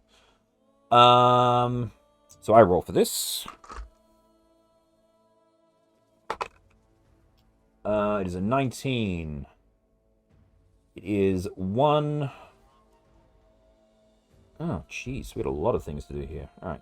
So it is 1d4 times 10 Fahrenheit hotter than usual. So it's a bit warmer than usual today. So it's 40 degrees hotter than normal. So it's scorching today. There is strong wind and light rain. There you go. So we're boiling. You're boiling in the moment, yes. Yeah, so you gotta roll for Pacific. Although it says light rain or snowfall. So It's 40 degrees in the shade and it's snowing. It's snowing. It's like, what the fuck is going on here? Doesn't make any sense. It's like, this place sucks. Spoilers. At the end of each day, any character who hasn't drunk at least 2 gallons of fresh water, which you guys are doing, that's fine. Must succeed on a Constitution saving throw. The saving throw is made with disadvantage if the character is wearing medium armor, heavy armor, or heavy clothing. You're not traveling at a fast pace. That's fine. Characters traveling with beasts of burden and other animals must keep them fed and hydrated as well. See food and water in Chapter 5. Basic requirements of the creature's size. Dinosaurs and other creatures native to Chult can forage for food and drink as long as they are in their native habitat. Oh, that's interesting. So if you have dinosaurs, you actually don't have to worry about feeding them. They just deal with their own shit. If they have a rain catcher, which you guys don't have, you can collect rain. Okay, cool.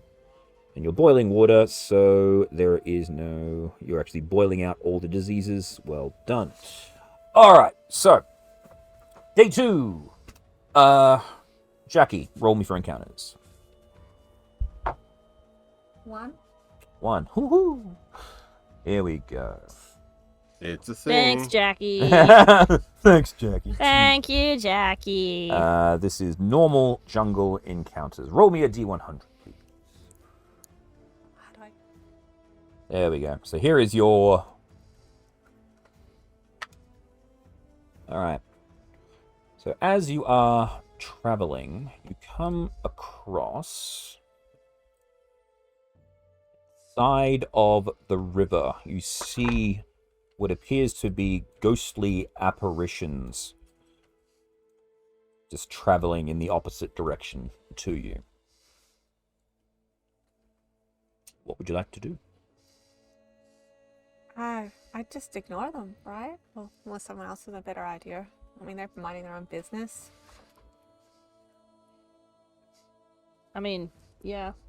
Yeah. There's not much point going and entangling ourselves with something we don't know about or don't understand. Can I roll to see if I understand much about them? Like, If an you wish to, investigation? roll me a history check.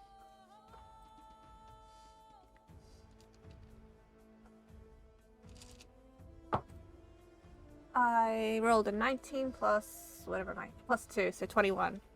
Okay. You know that you know of undead and you know of ghosts. These, however, are ghosts that look like they have suffered some very horrific wounds and are quite angry looking. And as you look at them, they're sort of stalking through the jungle, almost like they're on a hunt for something. You know that ghosts can sometimes get stuck in loops, like they still think they're alive, or they don't realize that they're dead. You think this might be something akin to that. They do look aggressive, however, they haven't noticed you yet. All right, I guess we'll just try and be stealthy, hey? Okay. If you guys would like to stealth pass, you can all roll a stealth check.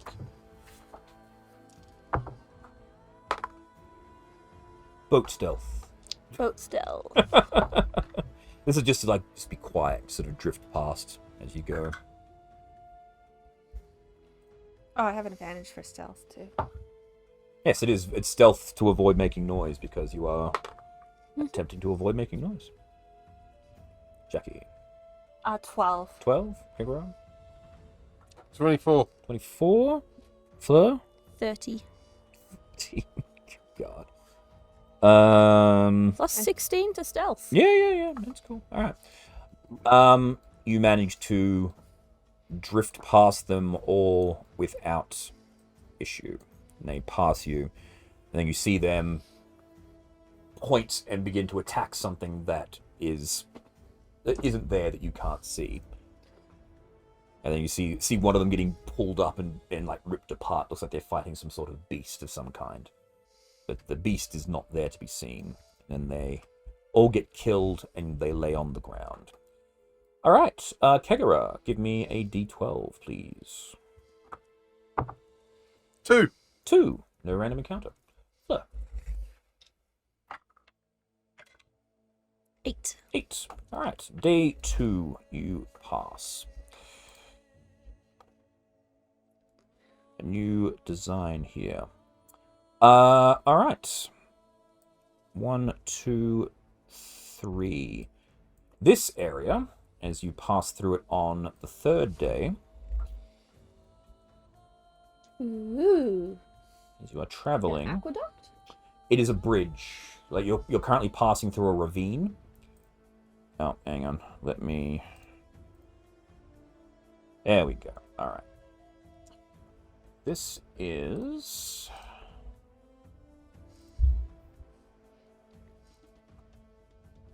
Dust Bridge. Alrighty.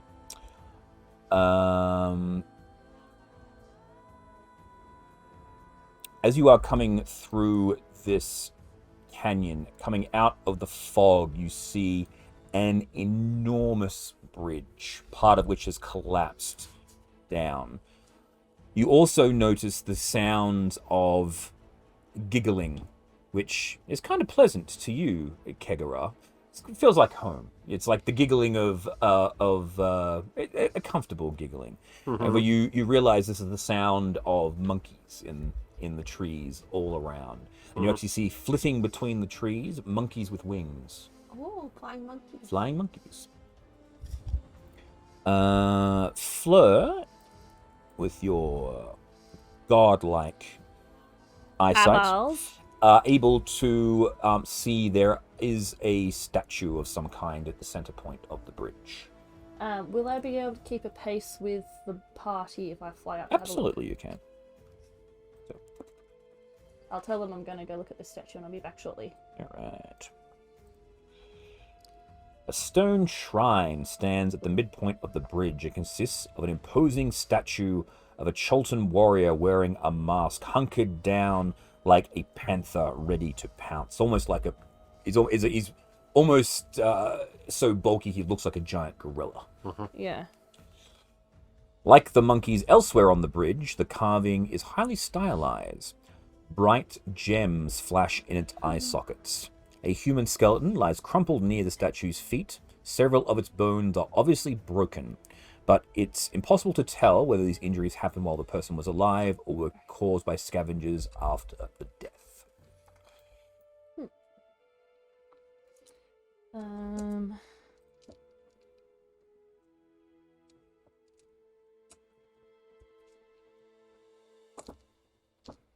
Are the monkey statues have wings too?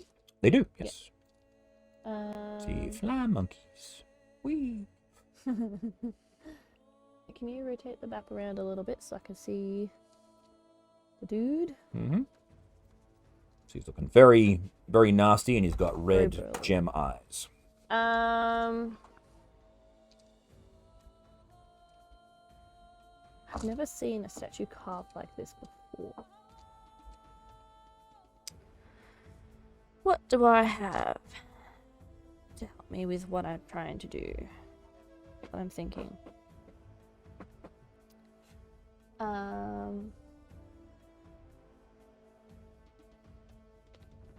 Is it like weather worn and like bird poo on its shoulders and stuff like that? It looks like it's been there for a really long time.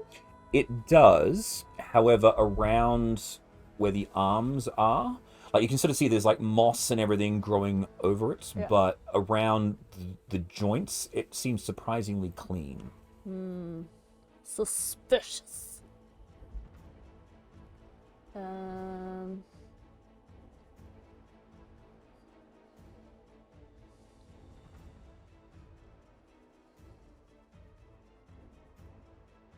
And there's no like chisel marks or anything on the statue. You can see there are actually like scratches near the eyes. Looks like someone has at one point tried to remove one of the gems. Yeah, that would You make also sense. notice as well, looking at this, on the actual base of the bridge, there's like intricate carvings on the ground. It's almost like a maze. At the foot of this statue. It's at the foot of the statue. It goes past the statue, and when you look back, it goes all the way back to the beginning of the bridge as well. So is it part of the masonry of the bridge? It is, yes. That's pretty cool.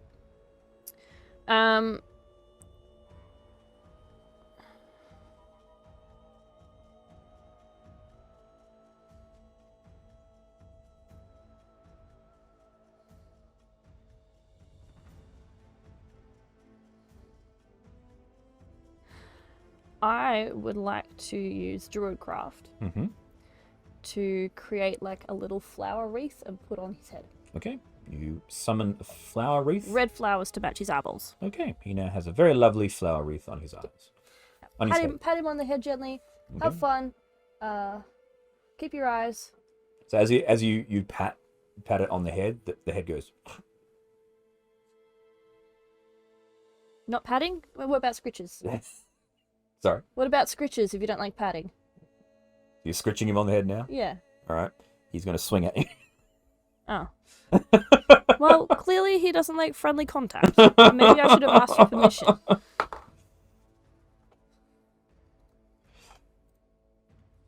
Does a 26 hit you? Yes. Okay. So you go scritch, and the hand just comes out and goes boom. It just punches you. 10, 16 bludgeoning damage. And it looks like this thing is getting ready to continue to attack. So do you wish to remain there, or are you going to bugger off? It doesn't respond to verbal communication. It does not. I'm a bugger off. Okay, you bugger off.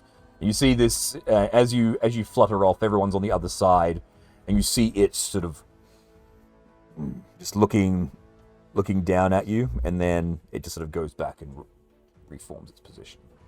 Huh. Well, the statues come alive here too. Okay. All right. I met the weirdest statue. Oh, It punched me. well, that's too bad. Next time you should get my gazer, and it can punch my gazer.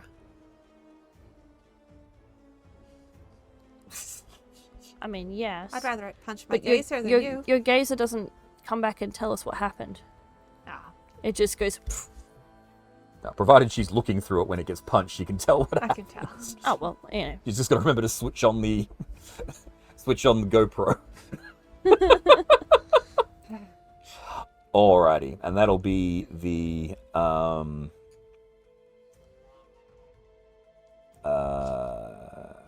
that'll be the encounter for today. So we won't. For day 3, that is your random encounter. All right, and that was to here. 1, 2. Now there's a fork in the road. Just to go left or right. Fork in the river, folks. What's lucky? Is it the right or the left? We usually The go rule in left. Dungeons is the D&D rule in Dungeons is always go left. Let's go left if that's lucky, I guess. Yeah.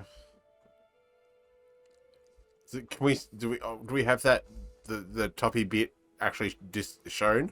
Like again. If what I'll do here, I will do a. Because if what you've got there is what we see on our map, Give me and that. that's all black. All right, so I go right. I will. If you want to do a survival check, I can get Trix to do survival, and Yeah. she can. Whoop. That is a 34. So, on the right. Yeah. Right will lead you inland. Left will lead you back out towards the mountains. Yeah. All right. So that gets you to here. That is day. Where's the hex? That's the hex there. Yeah. That's day 4. All right. So D12. Oh. 11. Jackie.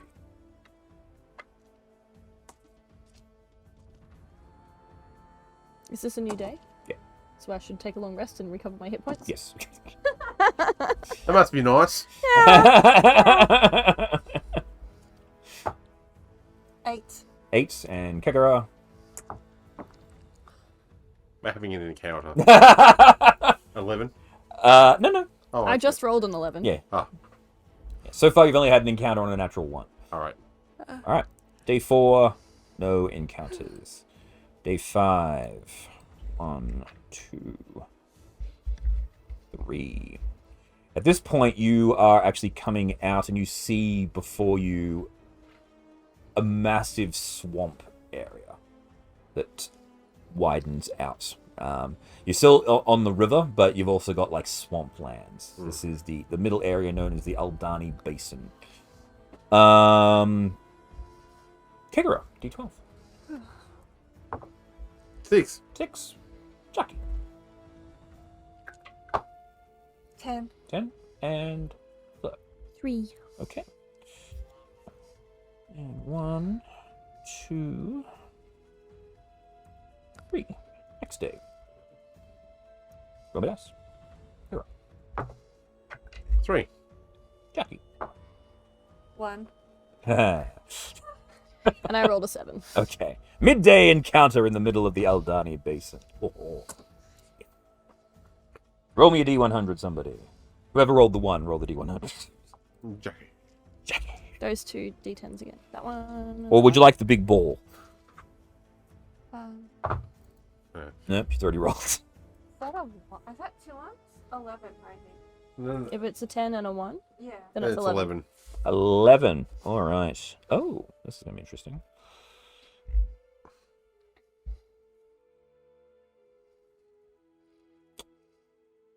Okay.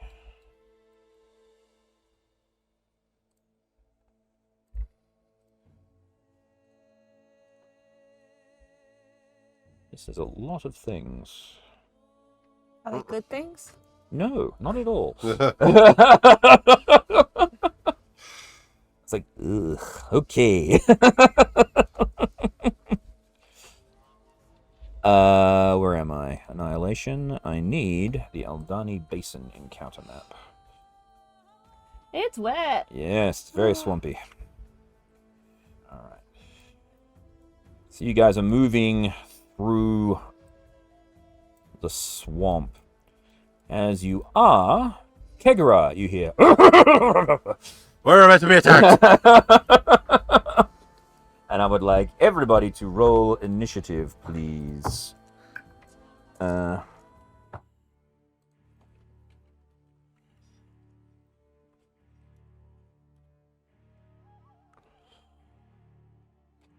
Okay, so it goes Jackie, boat, Fleur, boat, Trix, boat, Kegara, boat.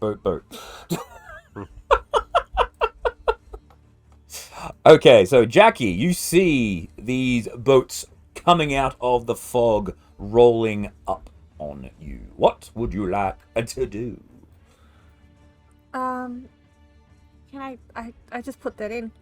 If I have the third, I can have 7 charges of 3rd level fireball. You've got six charges of basic level fireball. It says 7.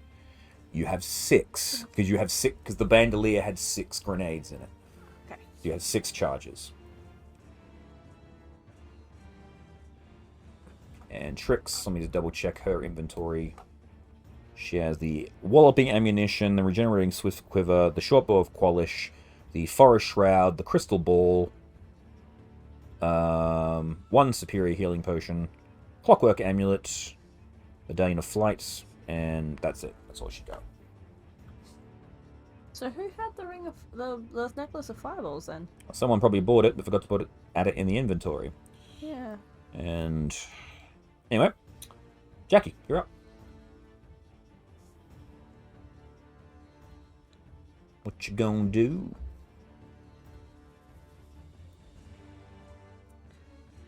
Alright.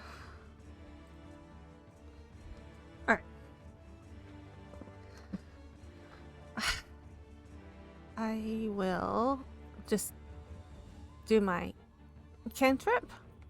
Okay. We're not going to use the fireball?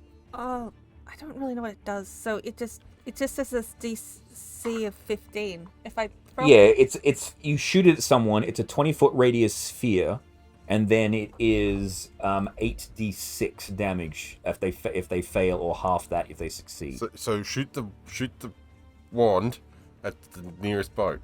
I'll just do that if it's within range.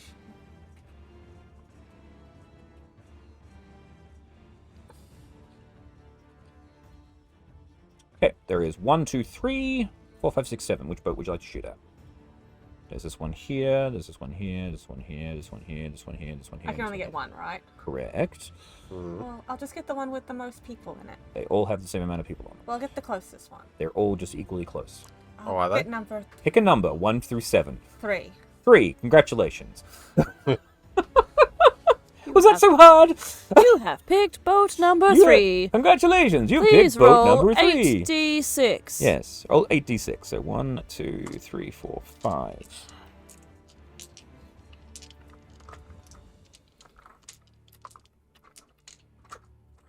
I think Trix had the necklace of fireballs. Now, if they have, they haven't listed it on their inventory. So Yeah. I just checked the shopping notes and Ah, I haven't yes. written it down, so.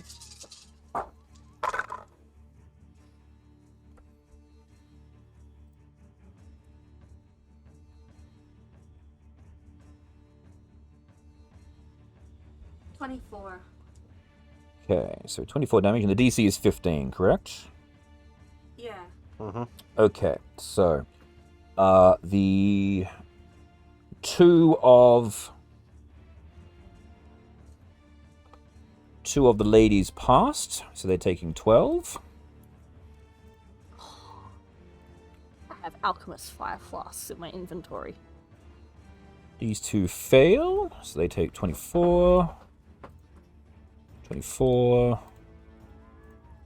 24. And this guy takes 12, because he passed as well. They are not... Yeah. HP of Rowboat. It was exactly half.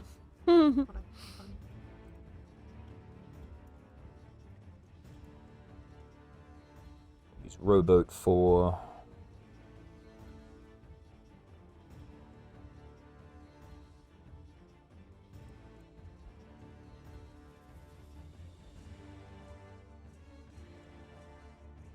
Jolly Boat. So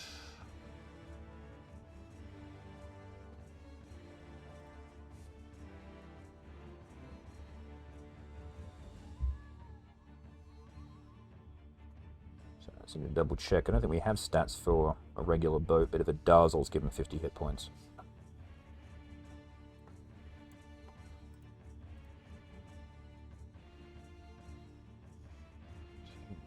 Sources, game rules, vehicles. Rowboat. Here we go.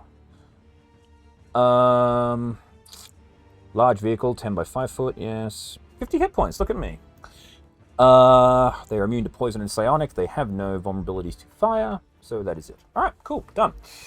Alright, so that's your attack, Jackie. Yeah, is the boat on fire? It took damage, but it is not on fire. Should I get my gazer out? Yep, sure. Do you want to get your gazer out? Okay. Gazer can go try and finish them off. What's the range on the gazer? Gazer is 30 foot flying speed. So 1, 2, 3, 4, 5, 6. So the gazer ends up here. Some of it needs to be 5, 10, 15, 20, 25, 30, 35, 40, 45, 50, 55, 60, 65, 70, 75, 80, 85, 90, 95, 100 feet away. Well, rays need to be 60. Okay, so it's out of range. Cool. Alright. Does it? Must have got something. I think so. I guess there's no bonuses. Boat 3 moves closer. It has purebloods on board. They have short bows. They shall volley their short bows. Bring it. This is going to go into Jackie. Since you fired at them with a big fucking fireball, they're going to shoot at you. 16 to hit. No. No? I can shield that. Okay, so they fire at you, they get... Actually, I was wondering, Yes. can I get my spell slot? Because I can get that after a short rest. You don't get short rests either. So you don't get your... We don't get any of that. You don't get anything back. And the Malisons have no... Oh, they do. They have longbows. So he will fire his one bow, which is a natural 2. He misses as well. That is it for boat 3. Boat 6. All the way around here. 1, 2, 3. Moves up. There's 2 of them in there. They are going to attempt to hit your horse. That is a 22 and a 16 on your nightmare. They both hit. Okay. So So they take... Your horse takes 6... 9 poison damage. I assumed my horse wasn't going to be able to attack.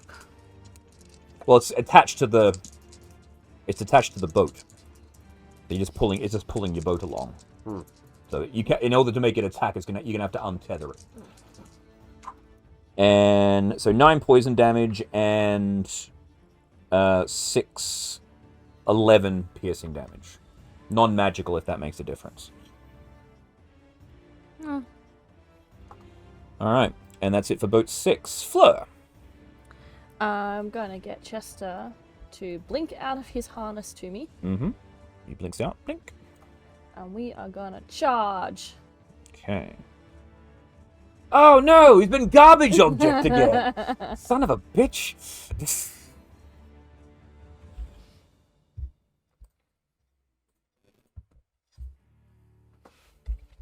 Wish I could work out why that happens. Yeah.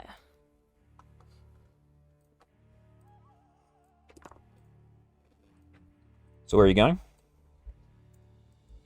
Chester has 80 feet of movement. So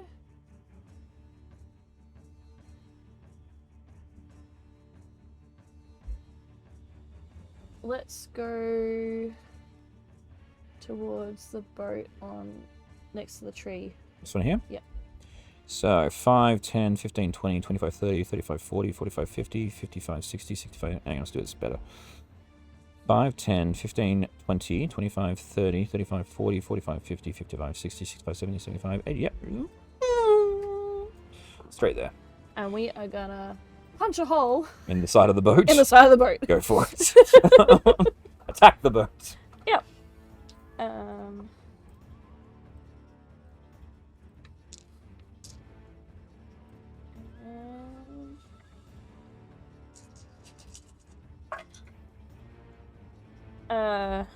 23.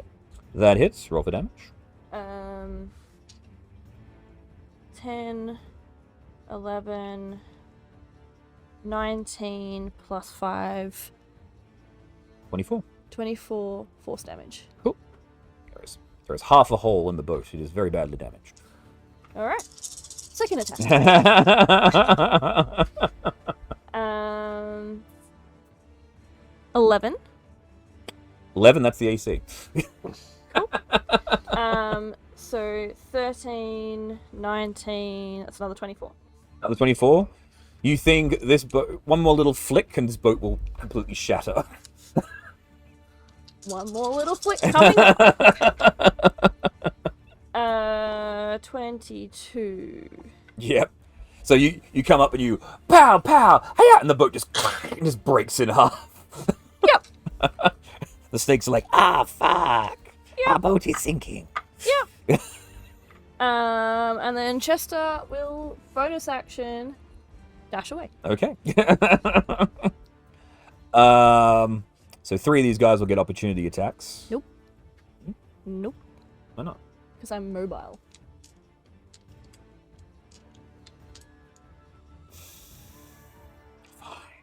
I'm just working out the logistics of that. So yeah, and you can force the attack to go on you, which means they can't get the air. You and your fucking bullshit. Hey, when I design a character, I'm not going back that way. No, I'm running towards the next boat. Oh, next boat. Left or right then? Right. Right. No, I don't want to be at the boat. I want to, yeah, about halfway. Okay. Have fun shooting me, guys. Yeah. No, they'll try. All Are right. they swimming? Those guys are the. Hopefully they're allergic to water. The other boats will attempt to swim. That's fine. I'm expecting it. Boat 1. There is 1, 2, 3, 4, 5, 6 on this one here. They're going to 1, 2, 3. Oh, there's the fireball explosion circle. I was trying to work out what that was. But it is not that big. It's actually quite large now because it's 40 feet across, isn't it? So it's 8 squares. 1, 2, 3, 4, 5, 6, 7, 8.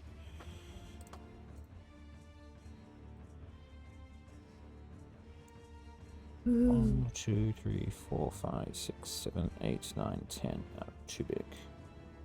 Yep. There we go. There you go. So that's the size of the explosion the fireball can do, Jackie.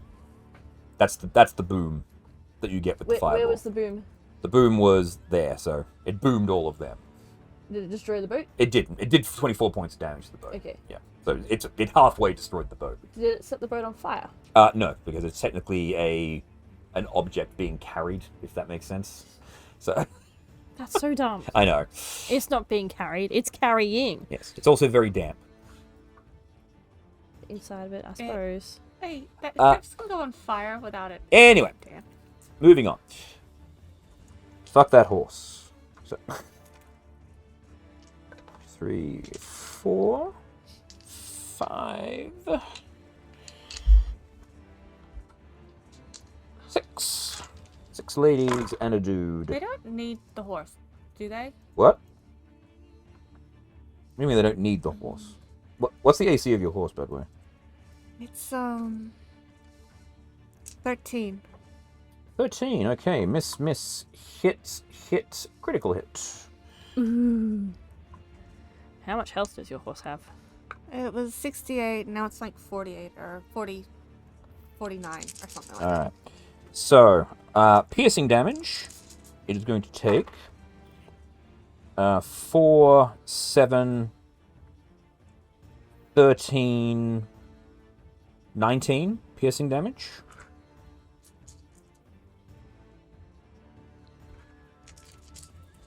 Poison damage is going to take 3, 5, 10, 16, 18, 30. So I did 49. You killed my horse. Okay, so What happens now? your horse just and it bursts into flame. It goes back to hell, and it has to wait to regenerate. And the boat now doesn't have anything pulling it and will slowly come to a stop. Exactly, which was the point. right. Let's boat 1. More boats to punch. That's fine. Trix is going to follow suit with the attack on boat 3. Activate her swift quiver and fire 2 shots. Wow, that was horrible. A natural 1 and a natural 2. Look. But the natural 2 still hits. So because boat is bad. Boat is bad. Boat is bad AC. She will hunter mark the boat to do additional damage to boat. And she will infuse boat with dragon acid. Sorry, infuse boat with dragon acid because can do. Because fuck you, boat. Because fuck you, boat. So that is 5, 11, 15, 24, plus whatever her bonus to damage is. The magic number. Which is 5. Boat. Glug, glug, glug, glug, Boat glug. broke. Boat broke. Glug, glug, Bum, glug, bum, glug. bum. Kegara. Oh, no, sorry. My apologies. Boat 5 first, then Kegara. Sorry. Which is boat 5? Is boat 1, 2... Oh, that was the one that sank. Okay. Like, the Malisons, what did they have?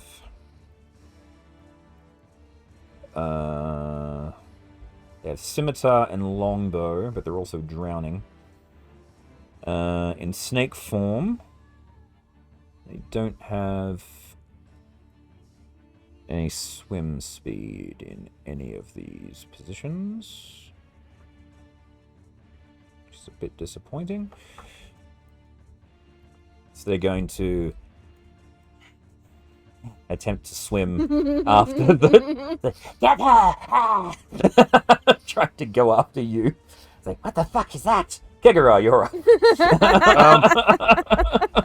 This is bullshit. Are there any boats that have been damaged but still stand? No, both the boats that have been damaged have been destroyed. Well, I can't. There is actually there's a very close-looking dude, natural abomination, right there. He popped up out of the water. He's like, ah. He's the scouting He party. was the scout, exactly. You reckon it's worth hitting him or hitting another boat? If he hits our boat, we're gonna be sad.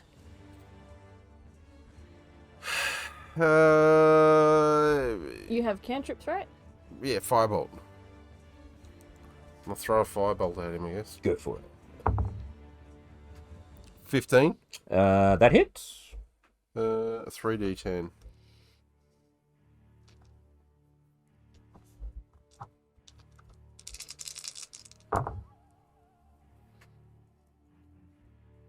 Seventeen, 21. 21. Nice. Oh, right. This is the glitch that occurs with the... That's the thing with the needful? When it goes in the garbage object thing, it prevents me right-clicking. Ah, right. So I can't... Yeah, I know, it's fucking weird. It's just a glitch that occurs, so when that glitch happens, I can't add numbers to things. Rude. Alright, so Abomination takes 21, you said. Mm-hmm. Okay. He does not enjoy it. And then I've got a bonus action. Mm-hmm. Oh, I apologize. He Sorry? is actually that big. He's a bit more obvious. He's actually large. Right. Yes. Get rid of that Yeah, one. I apologize. I had him as medium, then I realized, oh, he's actually large. Big, large snake man.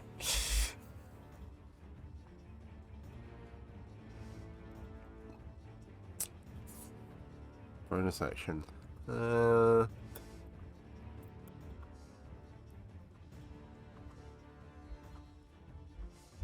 Who of us is up next? Jackie. It's all of them now. Because it goes boat, the Abomination, then boat again. It's my turn. Then it'll be Jackie's Then turn. it'll be yours. Well, they've got some. I'm going because you're just shooting and you're doing fireballs at plus. Yeah, at nasty. I'll give you a bardic inspiration. Okay. I know I can't get them back, but I figure it's a value spend. I sunk a boat on my own. Hence the reason why it's a bonus. It's a Yeah, it it's works. a value Yeah. spend. It is. Yeah, It's a good choice. Yes. Yeah. Well done. Alrighty. Cool. So that is the boat. That is the Kegera. You know you can't get them back. I know I can't. At Get all. it back. Yeah. That's why I said it's a Yeah. value spend. I've got 3 left. So it's 4, 2, and This does look pretty dire. yeah. So it's 4, 2, and 7. So the one here, and 4 and 2. All right. So boat 7. They're going to attempt to get the Papado. There you go and shoot me, please. Sorry. There you go, shoot me, Yes. please. Exactly. Yeah. Yeah. Yeah. Okay. Whatever. I rolled dice. I'm good at D&D. So. And the other 2. Oh, a dirty 20. That might actually hit you. Shield. Fine. Actually, you know what? Harry. Ah, Monk shit. monk shit. It's okay. Don't monk shit. This is bullshit. Roll your damage. Oh, you're gonna catch it, throw it Yeah. back. Not a parry. You're gonna. No, okay. I'm gonna parry I it. understand. You yes. I'm not gonna throw it back. I'm just gonna parry it. You're gonna parry. That's cool. And be like, nah. Blah blah blah blah blah blah blah. Long blow. Right. What's the minimum? My monk level is 7. Yeah. I'm scrolling down to find the thing because I don't use it very often. No. Well, it doesn't come up very often. No. So I think your minimum was actually over what they can actually roll. 1d10 plus my dexterity modifier plus my monk level. My dexterity modifier is plus 5. So And your it'd monk be level's 7, 7, which so it's is 12. 12, yeah, which is higher than what he can roll for damage, so you automatically catch it. Like, fuck off. Alright. Boat 2. I've only had one turn. Yeah. Yeah, they So have I. Yeah. So have That I. was my reaction. Okay. Yeah, there's a lot of them here. These 4 here are going to shoot at Trix, because they saw her sink a boat, and they don't appreciate that.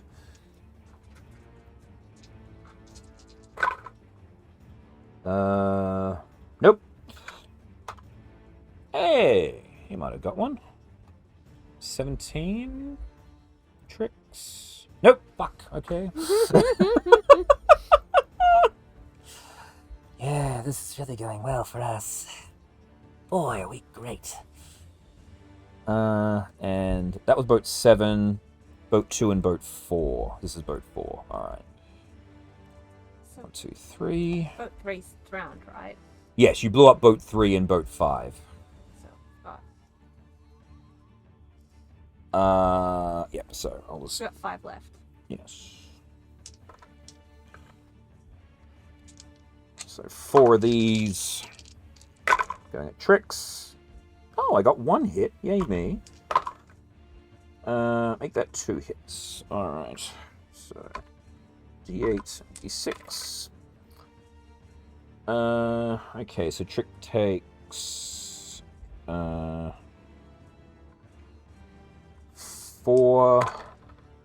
plus 3 poison damage.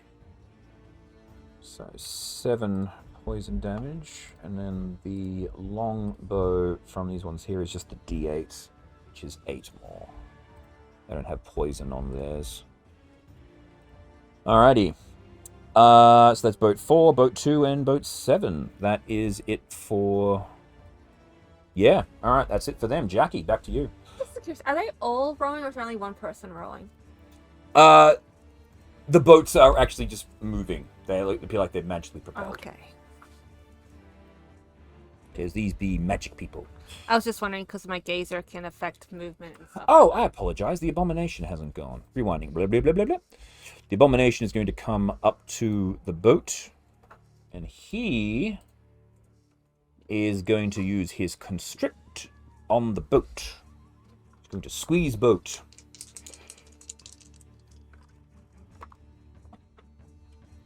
Actually, I don't think this will work, actually, now that I think about it. Let me just see. Hey, look, boat is pretty big. It's not so much... Well, he's large, and the boat is large as well. I just don't think a boat can be grappled. So... It can be, though. No, blinded, charmed, deafened, exhausted, frightened, incapacitated, paralyzed, petrified, poison-prone, stunned, and unconscious. So, but the boat can be grappled. There you go. So he can grapple boat. So There you go. he will hug boat. I guess the froggermoth can grapple a boat, so why not a big snake? It's true. It's true enough. It's true enough. All right. snake.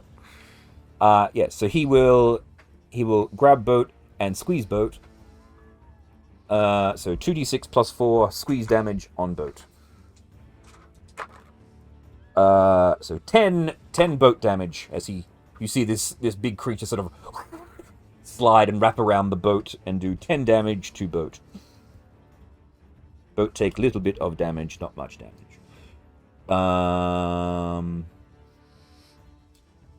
So he can make 2 ranged attacks and 3 melee attacks, but can only use its bite and constrict attacks only once. Okay. So we'll wrap around boat, we'll nibble on Jackie, and we'll slash at Kegara. So scimitar, it's a miss, and nibble, 21 on Jackie. Jackie had shield. I have shield, so that's... No, that was in. But you've had your turn since you used shield. No. We hadn't got back to her yet. I went to it, then I went, oh, hang on, I forgot the abomination. Yeah. So, what does your AC go up to with shield? It's 16 and my shield's an extra 5. So Which is 21, which is enough. That just hits yeah. her. So you take 12 poison damage and 5 piercing damage. So 17 damage. And that is it for the abomination. Well, I can I can do that rebuke thing. Like, Hellish Rebuke, absolutely. like straight away. Don't forget, things that cost you a spell slot, you don't get spell slots back. I thought that was a reaction. No, It's a reaction, but but a spell slot. It burns a slot to And do your it. shield is also a spell slot. Nah. So if you keep using shields, you're going to run out of spell slots, I and that'll didn't- be it. So level 1. Either case, you can't. That's it for your turn. So that's it. That's it for its turn. So it's back to you. So can I use health rebuke and have my turn? Because that's a... Yeah. Actually, no, because you activated shield. No, I and... didn't activate shield. You wouldn't Yeah, you let did. me. No, you did. You did use shield. You used shield Because you in activated your last turn. You activated shield last turn, didn't you? Yeah, to stop from being hit. Yeah. Yeah. So shield is up. Hellish Rebuke is also a reaction. You've already burnt your reaction. So By you can't, doing... Oh, okay. you can't Hellish Rebuke and shield in the same turn. Yeah. So I always have that up. I don't have to recast that. Because... Oh, when I activated my shield, I would keep... You keep the +5 until your start of your next turn. So when you activated shield, Yeah. you get +5 to your AC until it's your turn again. Oh, okay. Okay? I was thinking maybe I was playing it wrong because every time I do shield, I press a 1. No, it's just you activate it and it stays until your turn. Alright. It Okay? stays for 1 round. 1 round, Until it's yes. back to your turn again, and Yeah. then it goes away. Yeah. So every time you say shield, Anyway, yeah. Yeah, you're good. All right, it's your turn. I'll just guitar it. 'Cause So you're gonna whack it. Chop it. So that's, and I can also use, because it's part of my blade. I can also use the booming blade on top of that. You can activate the booming blade. Yes, Yes. go for it. So I rolled a 19. That hit? hits. Roll for damage.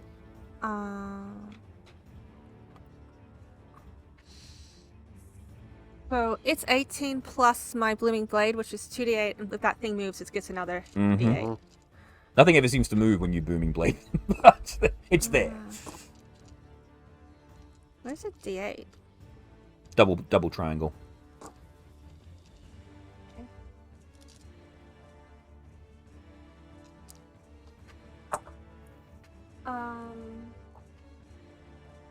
Another 8. So what was the total? 18 plus 8. 18 plus 8. Nice. So 36. Mm-hmm. No, 26. Oh, yeah, sorry. 18 plus 8. Yeah, sorry, my bad. All good. No worries. And that is it for you, yes? Well, normally I throw in my other stuff, Your but bardic damage, but I don't replenish that. yeah, so. that's fine. Okay. Boat 3 and boat 6. Boat 6. Chop. That's 2. Onto you, Jackie. 18 plus 5. So there's no point shielding that because you can't block it. That's 10. No, sorry, 8 piercing damage. You get hit with a longbow. Is that all? Yes, it's only one of those hit you. And a boat 6, which I believe is. You know what I should have done? My gazer. Oh yes, Because he could have attacked that thing. go for it. 1, 2, 3, 4, 5, 6.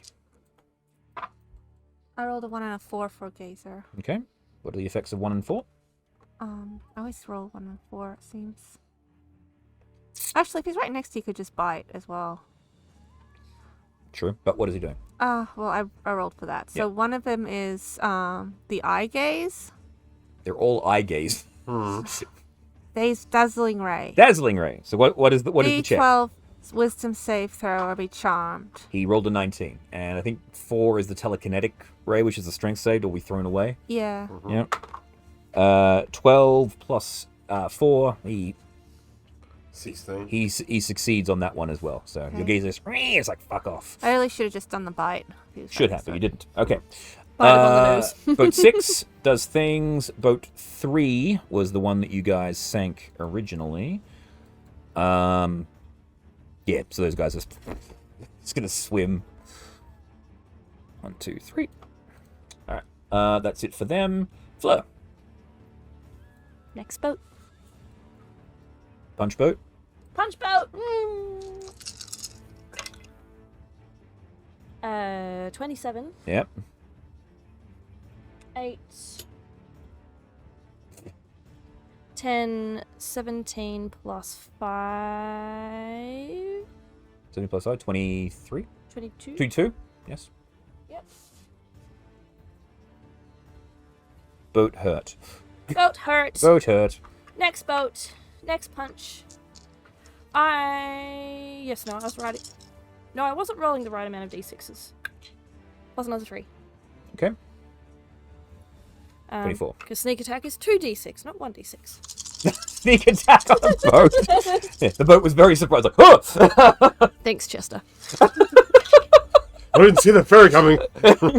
Who would? A fairy riding a dog running across the surface of water. What the fuck? No one's going to see that coming. I was totally surprised. 19. Yep. 6, 12, 18, damage. 18. All right, cool. So it's got one more punch worth of. It's 24 plus 18 is 34, 42. It's got 8. 42! Got 8 more hit points. 27. Yep. 16. 21. Yeah. 26. All right. I'll turn the boat over. That way I've still got the locations of the people. All right. And he's going to sprint past again. Yep.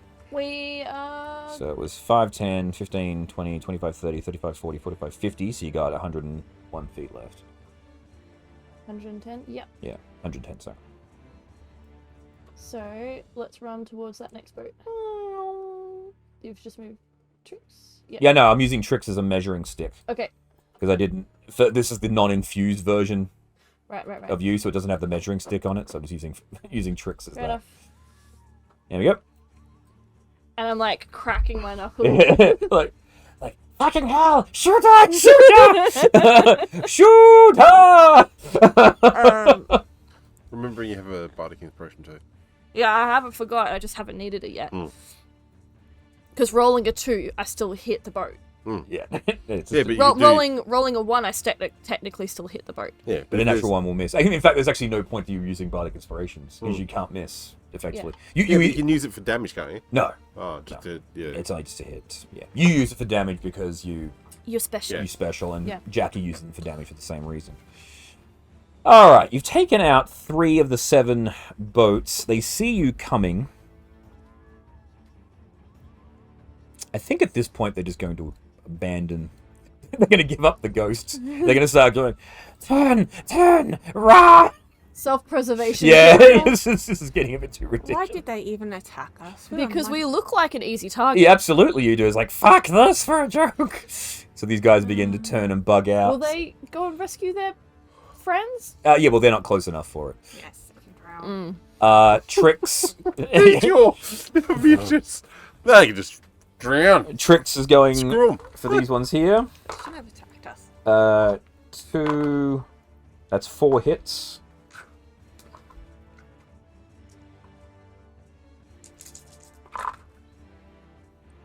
Alright, so 7, 11, 16, 21, 29, 32, 35, 45. That's 1 sunk boat. So she just Oh. She just fired 4 shots because she activated Swift Quiver last round Yeah. because that recharges because it's an item. Yeah. And she just sank that one.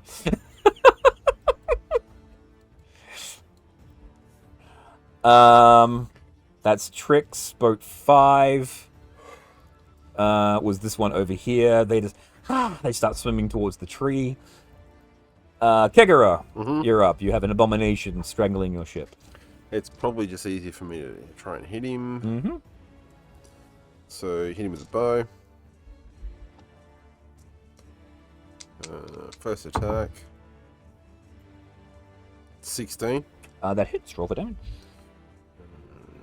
1d8 plus 6.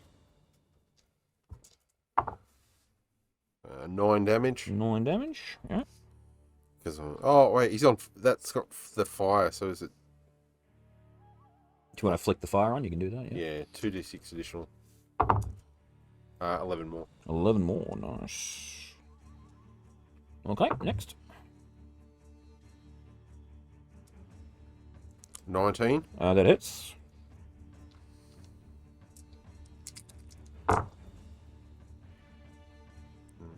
Seven. 13. 17. 17. And I'm gonna Hit him with the base.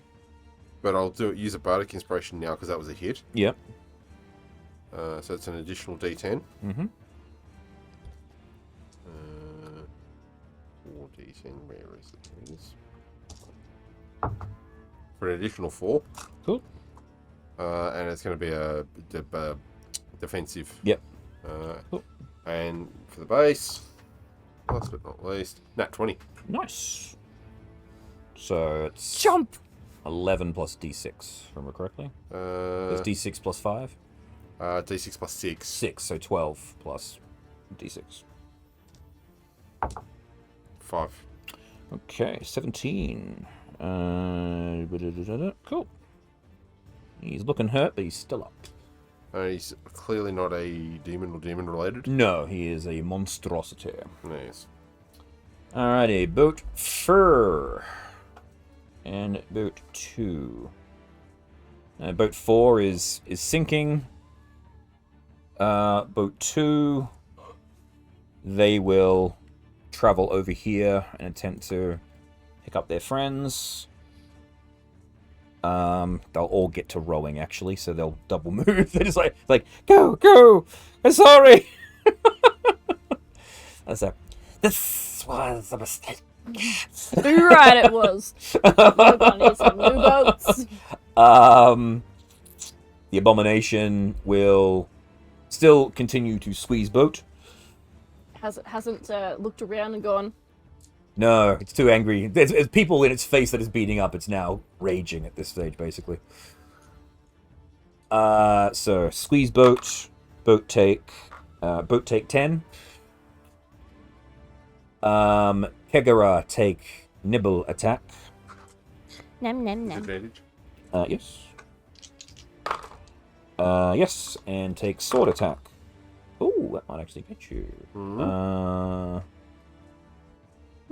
Oh no, 15. I think you're less. I'm 17. Yeah. Plus. Yeah, it misses. It's fine. Cool. So boat take damage, Kegara take no damage. That's it for then. Jackie, back to you. I guess it's still that guy there. Oh yeah, this guy is like, they're bugging out as well. So it's yeah, I'll do the guy. It hasn't moved yet, has it? It has not. No, it's still wrapped around the boat. So Basically, the I way still that got it that is charge. that it's partly underwater, partly above water. It's spiraled around the boat and it's squashing I'll it. hit at it. All right, I rolled a 15. That misses. Oh, well. And then your gazer, My gazer can bite at it. go for it.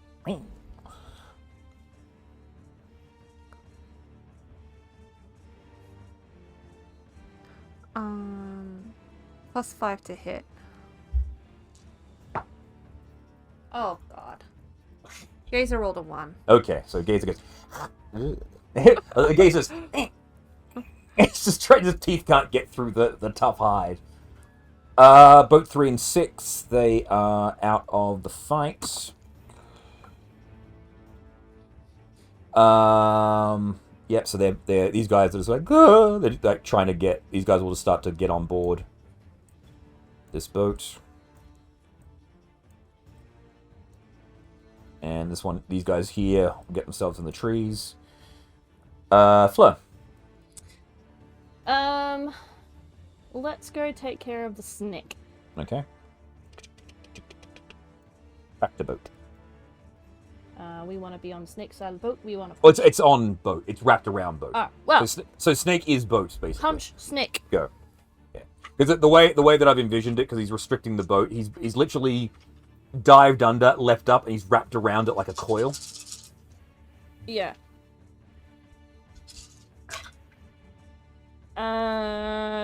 19. That hits. Roll for damage. 5, 10, 15, 22. 22. Okay. Oh, that's it. That's his total. So you just using a lance or your fist? I've been using my fist this whole All time. right, cool. So yeah, so you just say, get off! What? You sort of hit the snake and it's like, oh, and you see it just unspiral and just sink into the depths of the water. Happy drowning. And Have fun making saving throws underwater. Trix will just look at them all panicking, getting ready to leave. She's not going to murder fleeing opponents. you'll let them leave. Kegara, it's up to you. What's left? There's this boat here with performing a rescue mission, and these two boats sailing away, and these groups here are basically just running towards the. They've been swimming towards the trees at this point. Are we going to continue fire at them? I don't know. If you like, they look like bad guys. Yeah, but it's more, are we letting them run or are we not letting them run? Because if we're letting them run, I won't do anything, and if we aren't letting them run, then I'll shoot a fireball at the nearest damaged boat. Guess it's your conscience and how much if you want to expand any slots. Well, it's a cantrip, so I can do it as often as I want. Are there any damaged boats? Or... No, they're either sunk or pristine. I'll hold my action in case one of them gets sassy. All right, cool. Next whole round, they continue their rescue operation and they just begin to depart. These guys here are like, don't leave us behind. They start swimming after. We might need to get Griffey out to help Chester pull the boat. Sorry? We might need Griffey, or what's Trix's companion's name? Triple.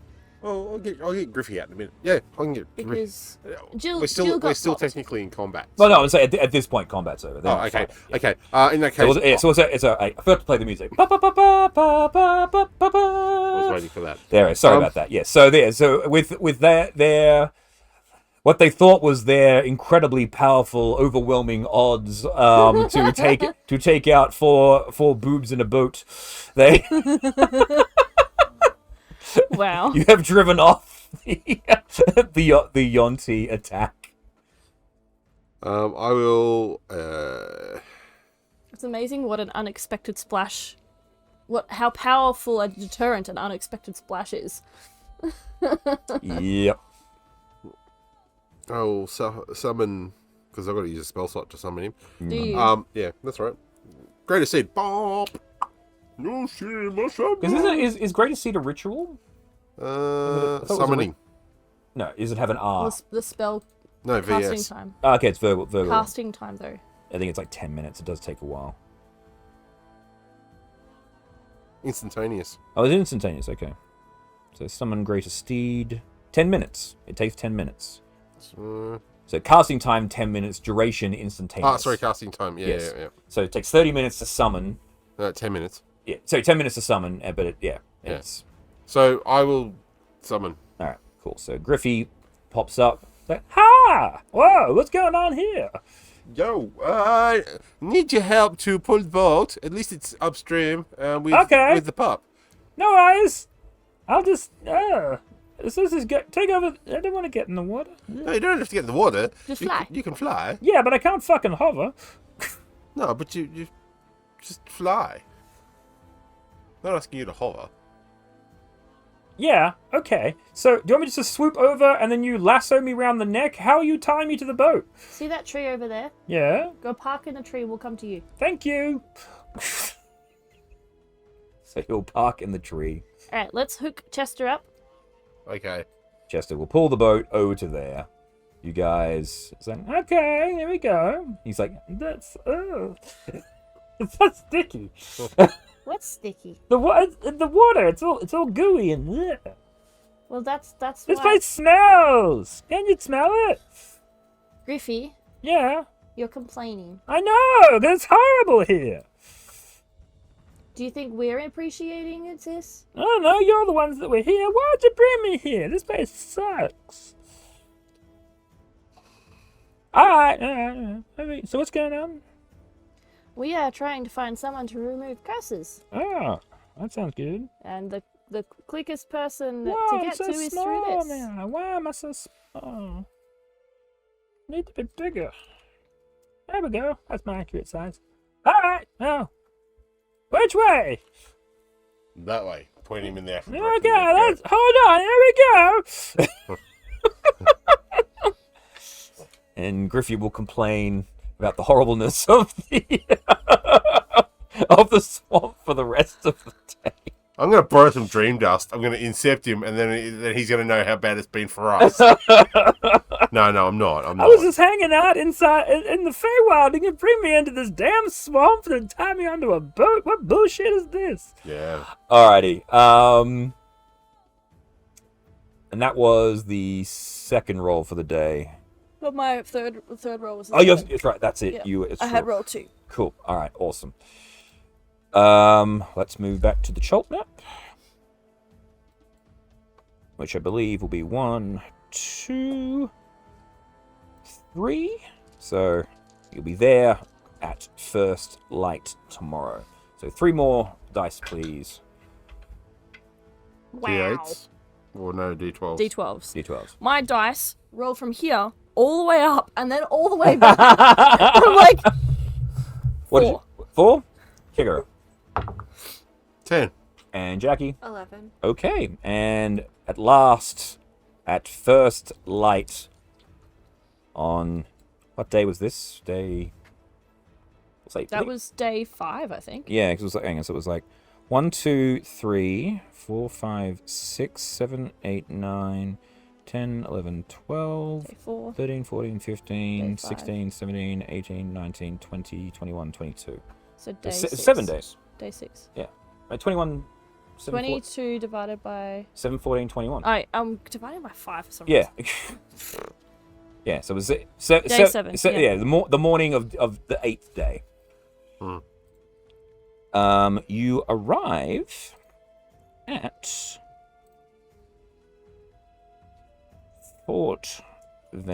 Camp Vengeance, sorry.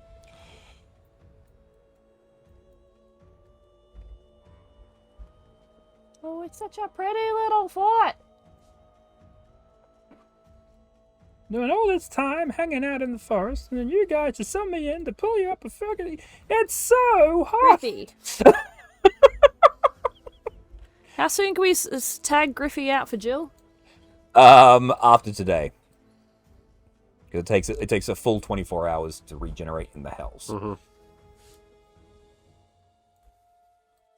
Alrighty. And so you're able to pull up and dock at the edge of the river.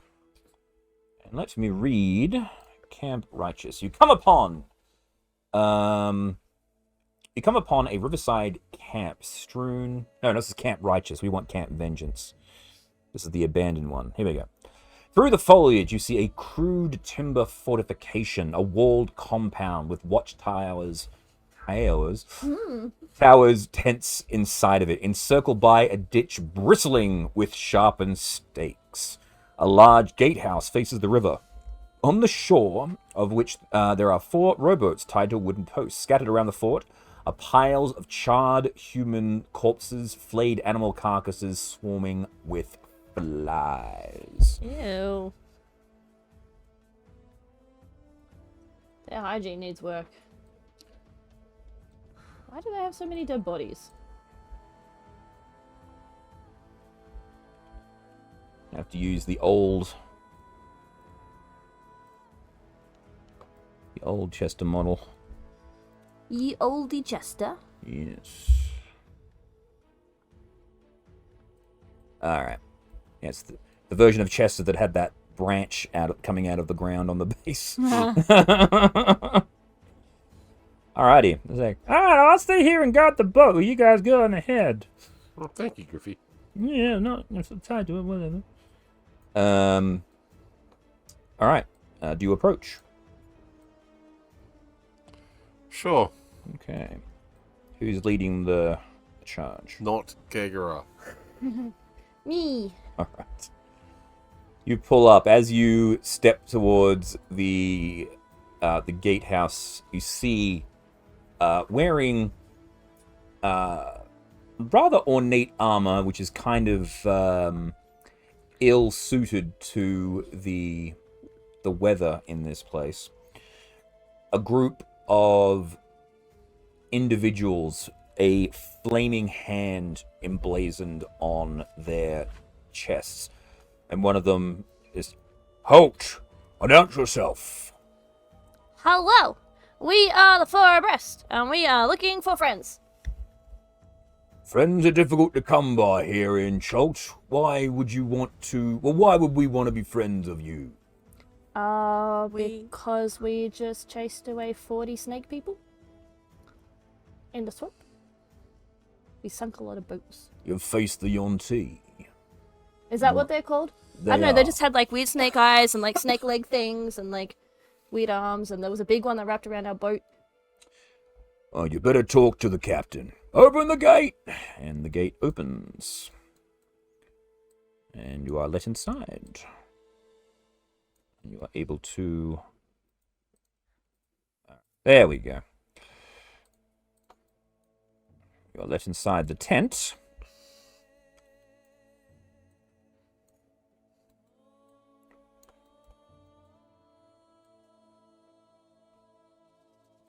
This person here will announce you.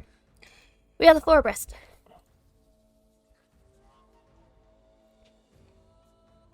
Give me a moment here, sorry. Templar in charge, the devout worshipper, a tier named Niles Breakbone. Alright. So, Commander Niles, we have guests. They say that they have fought off a Yuan-ti attack. And you do your... We are the four abreast. You Hello. See before you a heavily armored individual looking like they've gone through quite a few battles. Just trying to get you guys in the fucking tent.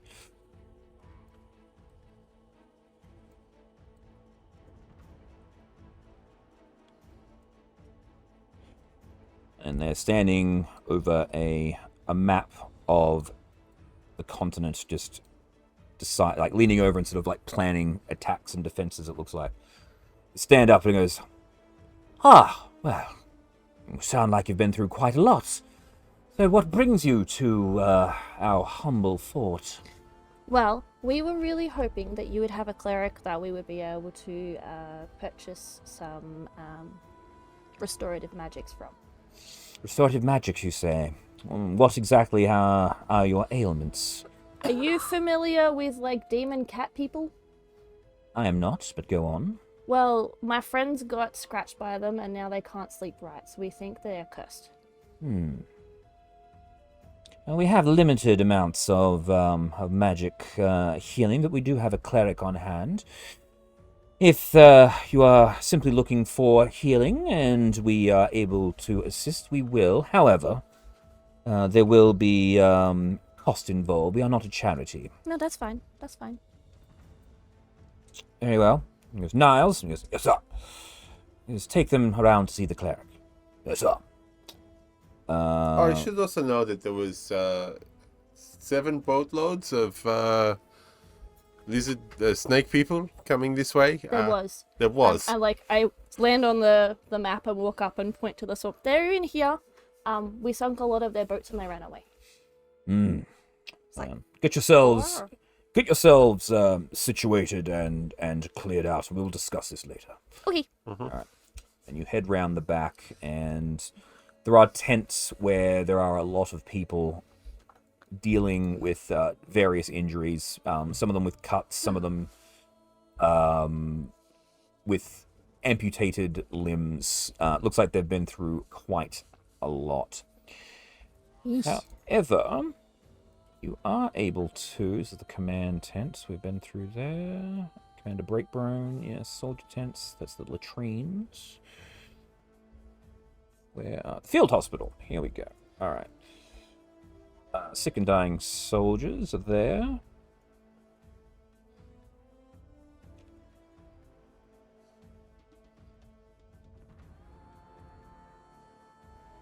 Okay. So you go around the back and you see that there is a female cleric tending to these people. One thing you also notice as well as you are sort of going through and looking past the tents is that you guys are way too big, this map. Hello, I'm Kagura. You're just slightly too large for the people on the map. But the one thing that you also notice is that there are people that look like they have suffered like horrific injuries. like the amputated limbs and other bits and pieces that.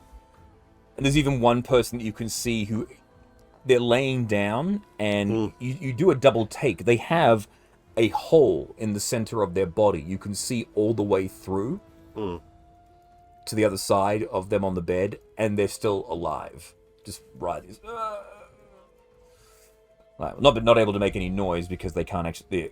Their lungs are exposed. They can't breathe. And the sister is running up and down and goes, "Oh, hello. Have you come to bring us aid? I'm Sister Silas." Hello. Are you able to take curses off of people? Oh, I am able to do so. So you're looking for treatment? Yes. I see. If you could help get this curse off me, I can help some of these people regenerate some of their wounds. Okay. Yeah, we can all do healing. We can all heal. I see. Please, just come in. And she will take you into one of the empty tents. There are small tents. Yes, there's small tents. And one at a time, she takes you in, and What divine symbols is she wearing? She is wearing the fist, the symbol of The Tyr. flaming fist. Oh, Tyr. Okay. Yeah. This is acceptable. Okay. Yes. The god of protection. This is acceptable. Yes. The flaming fist. They are their paladin orders are all Tyr. This is fine. Yeah. I was just concerned by the dead, not dead people, and she's tending for them. So. Okay. Yes, I understand. Yes. She's wearing the symbol of Tyr. Yes. Okay. We're still gonna watch her very carefully. Very good. Okay then. She will one at a time go through all of you, and she will hit you with remove curse. What are the casting components for remove curse? 100 gold, I believe, of powdered diamond. Coincidentally. I think it's what we were discussing before. Greater Restoration, which is 100 gold of powdered diamond, or remove curse, which is the lower level. I think it's the same component.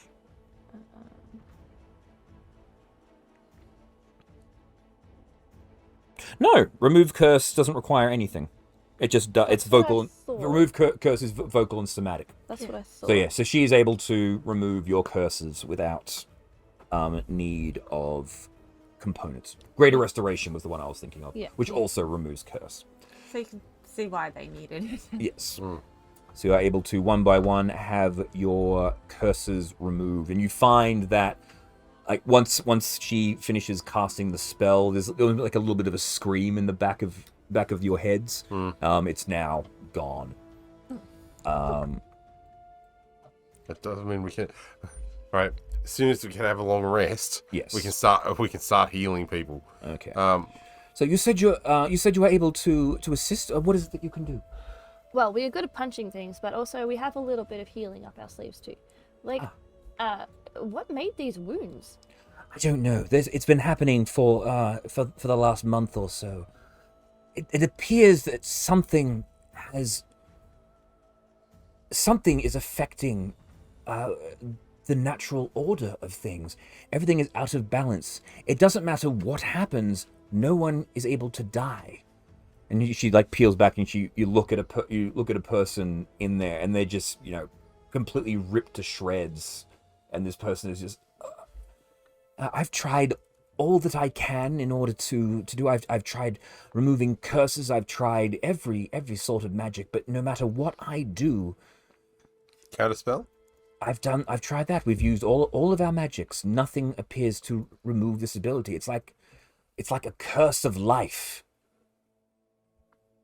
So, can you heal the wounds, or do they stay wounded? Once a person is past the point that they would actually be dead, they are those injuries do not regenerate. I've tried regeneration. I've tried. Oh, you have tried regeneration. I've tried to regenerate the wounds. Once they've gotten to that point, there's nothing that can be done. We can heal them and prolong their life, but they are just living in agony. So they still feel pain. They still feel pain. We've even seen instances of people that have been completely dismembered or completely cremated. It was a horrific experience. The bodies that are sitting outside in the pyre, the undead zombies. Fortunately, they were the fortunate ones because they are able to actually pass. It isn't anything that appears to be carrying over to the regular undead. This is something completely different. How long did you say? It's only started affecting here in the last month. How long ago was it that we drove Synthoria? Only a couple of weeks ago. It's not that long. It's been going on for longer than her affecting Waterdeep. Yeah. According to your timeline. Is there anyone that needs healing? Like just healing? Normal healing? Fortunately, regular healing we can deal with. It's primarily the diseases and this affliction. We're trying to find any. I have some cure diseases up my sleeve, if that helps. But like, Oh, please. point out the ones you think that'll work on. Right, so she will point out to a couple of people. You see some people. One person's got like pustules. Their throat is all swollen up. Unfortunately, he drank water that was not boiled. He's suffering from throat leeches. Ew. Throat leeches. Ugh.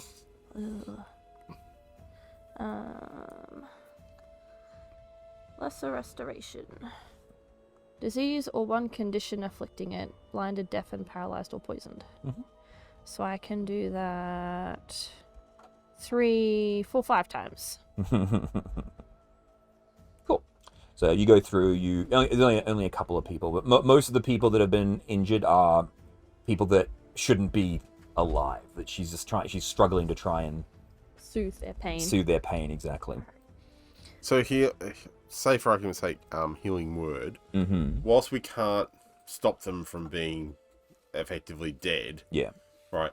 If we heal the wound heals up. They're just still in pain. Yeah. Like you can heal them and they get vitality back. Yeah. But the wound doesn't close. Right.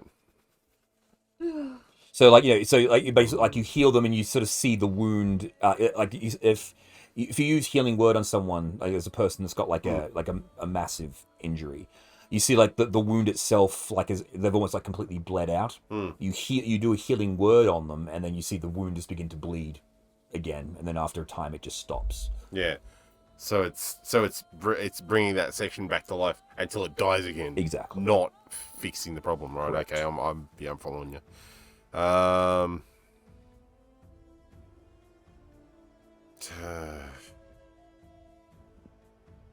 So I'm wondering, have any of you seen or heard anything about this before? Anything like this? We came from Waterdeep, where they had a different sort of problem. The populace had eaten some sort of contaminated food, and were behaving like zombies, but they weren't dead. No, this is definitely not anything like that. No, but the the lich responsible for that plague, has been playing with all sorts of different things. So I wonder, but it's just a wonder. I will say, Jackie, you have heard of this. Yes. So Are you going to say anything about it, or are you keeping that to yourself? No, I don't remember it. Do you remember when you were in space, you came across people that were floating yeah. in space that were still alive, suffering horrific injuries? Yeah, yes. So you have. I was wondering whether you'd forgotten or whether whether you were keeping it to yourself. In my space adventure. Because Jackie told you guys about this as well. I did tell you that. Yeah. So you already know. So Yeah. So well, yes, we've heard of this happening. We haven't seen it. We haven't seen it. Jackie had seen Jackie it. has seen it. Yes. Yeah, you've seen this before, yeah. Yes. So do you... Is this the same as what you saw on the Spelljammer? I heard rumors of this happening. Like you've come across, like you've heard rumors and also come across people that were floating in space like for days. People, were they still alive? And they were still alive after I've that. come across people who were floating in space, still alive, which is horrific. Odd. Yes. And again, suffering horrific injuries that should have kept them, that should have killed them, and then they just continue to keep on living. Okay, so this is a space thing. And maybe it's a universal. Well, the problem is bigger than Chult. Yeah. Or maybe the problem from space has landed in Chult. Anyway, And when you're putting two and two together, this kind of brings a bit of enlightenment to the floaty limbs. Yeah. In I already made that connection. in the cage, yes. I had already made that connection. well, when we're finished healing, I have the Yeah, because if there's nobody that's there that we can just heal, that would be fine, because they can heal their own injured. Mm-hmm. It's more these people that are dead for all intents and purposes. I do have mass cure wounds. Yeah, one but slot. So if oh. anyone needs that, I could do that. Yeah. So yeah, again, the bare bones of healing isn't what enough. There's something that needs to be done. I can all I can ask, please. I've cured you of your ailments. At least I'm able to help you. If you're able to find what is causing this and put an end to it, you are adventurers. I think. I'm at my Where did wit's these end. people? Where of all these people? They're all soldiers. They're all yes? soldiers, yes. So they've all been on patrol. These are the ones that were attacked from our original camp at Camp Righteous. Where's Camp Righteous? Up the river, about 6 days travel.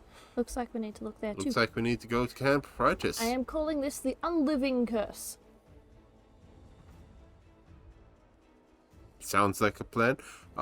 So you've tried to remove curse on them. So and that Of didn't course, work. yeah, that was the first thing we tried. Right. Unliving Blight, perhaps? Yeah. Is Blight a better word? Yeah. So now I can't get. It's like a whole heap of Nurgle-esque stuff going through my brain right now. That's. Yeah, I default to 40k. Or fantasy. Mm-hmm. Take your pick.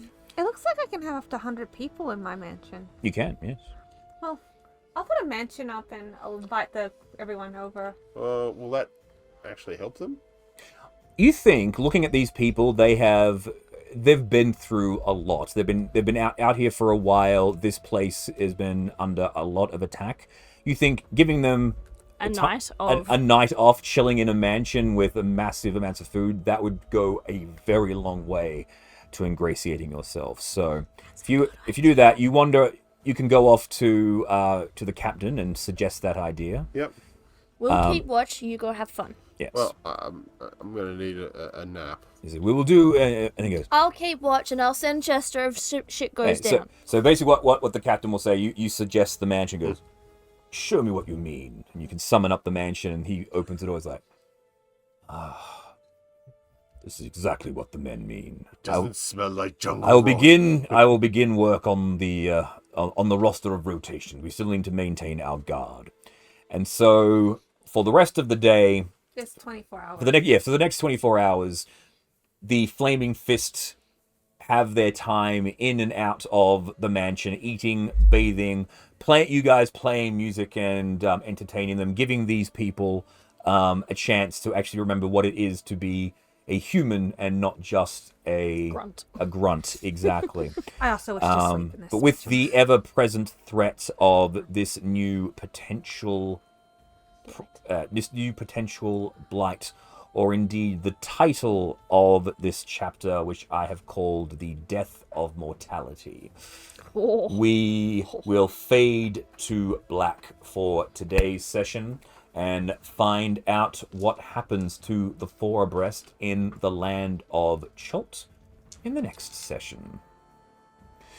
But for now, thank you to my players. Kegara! Finally, some decent sleep. Jackie!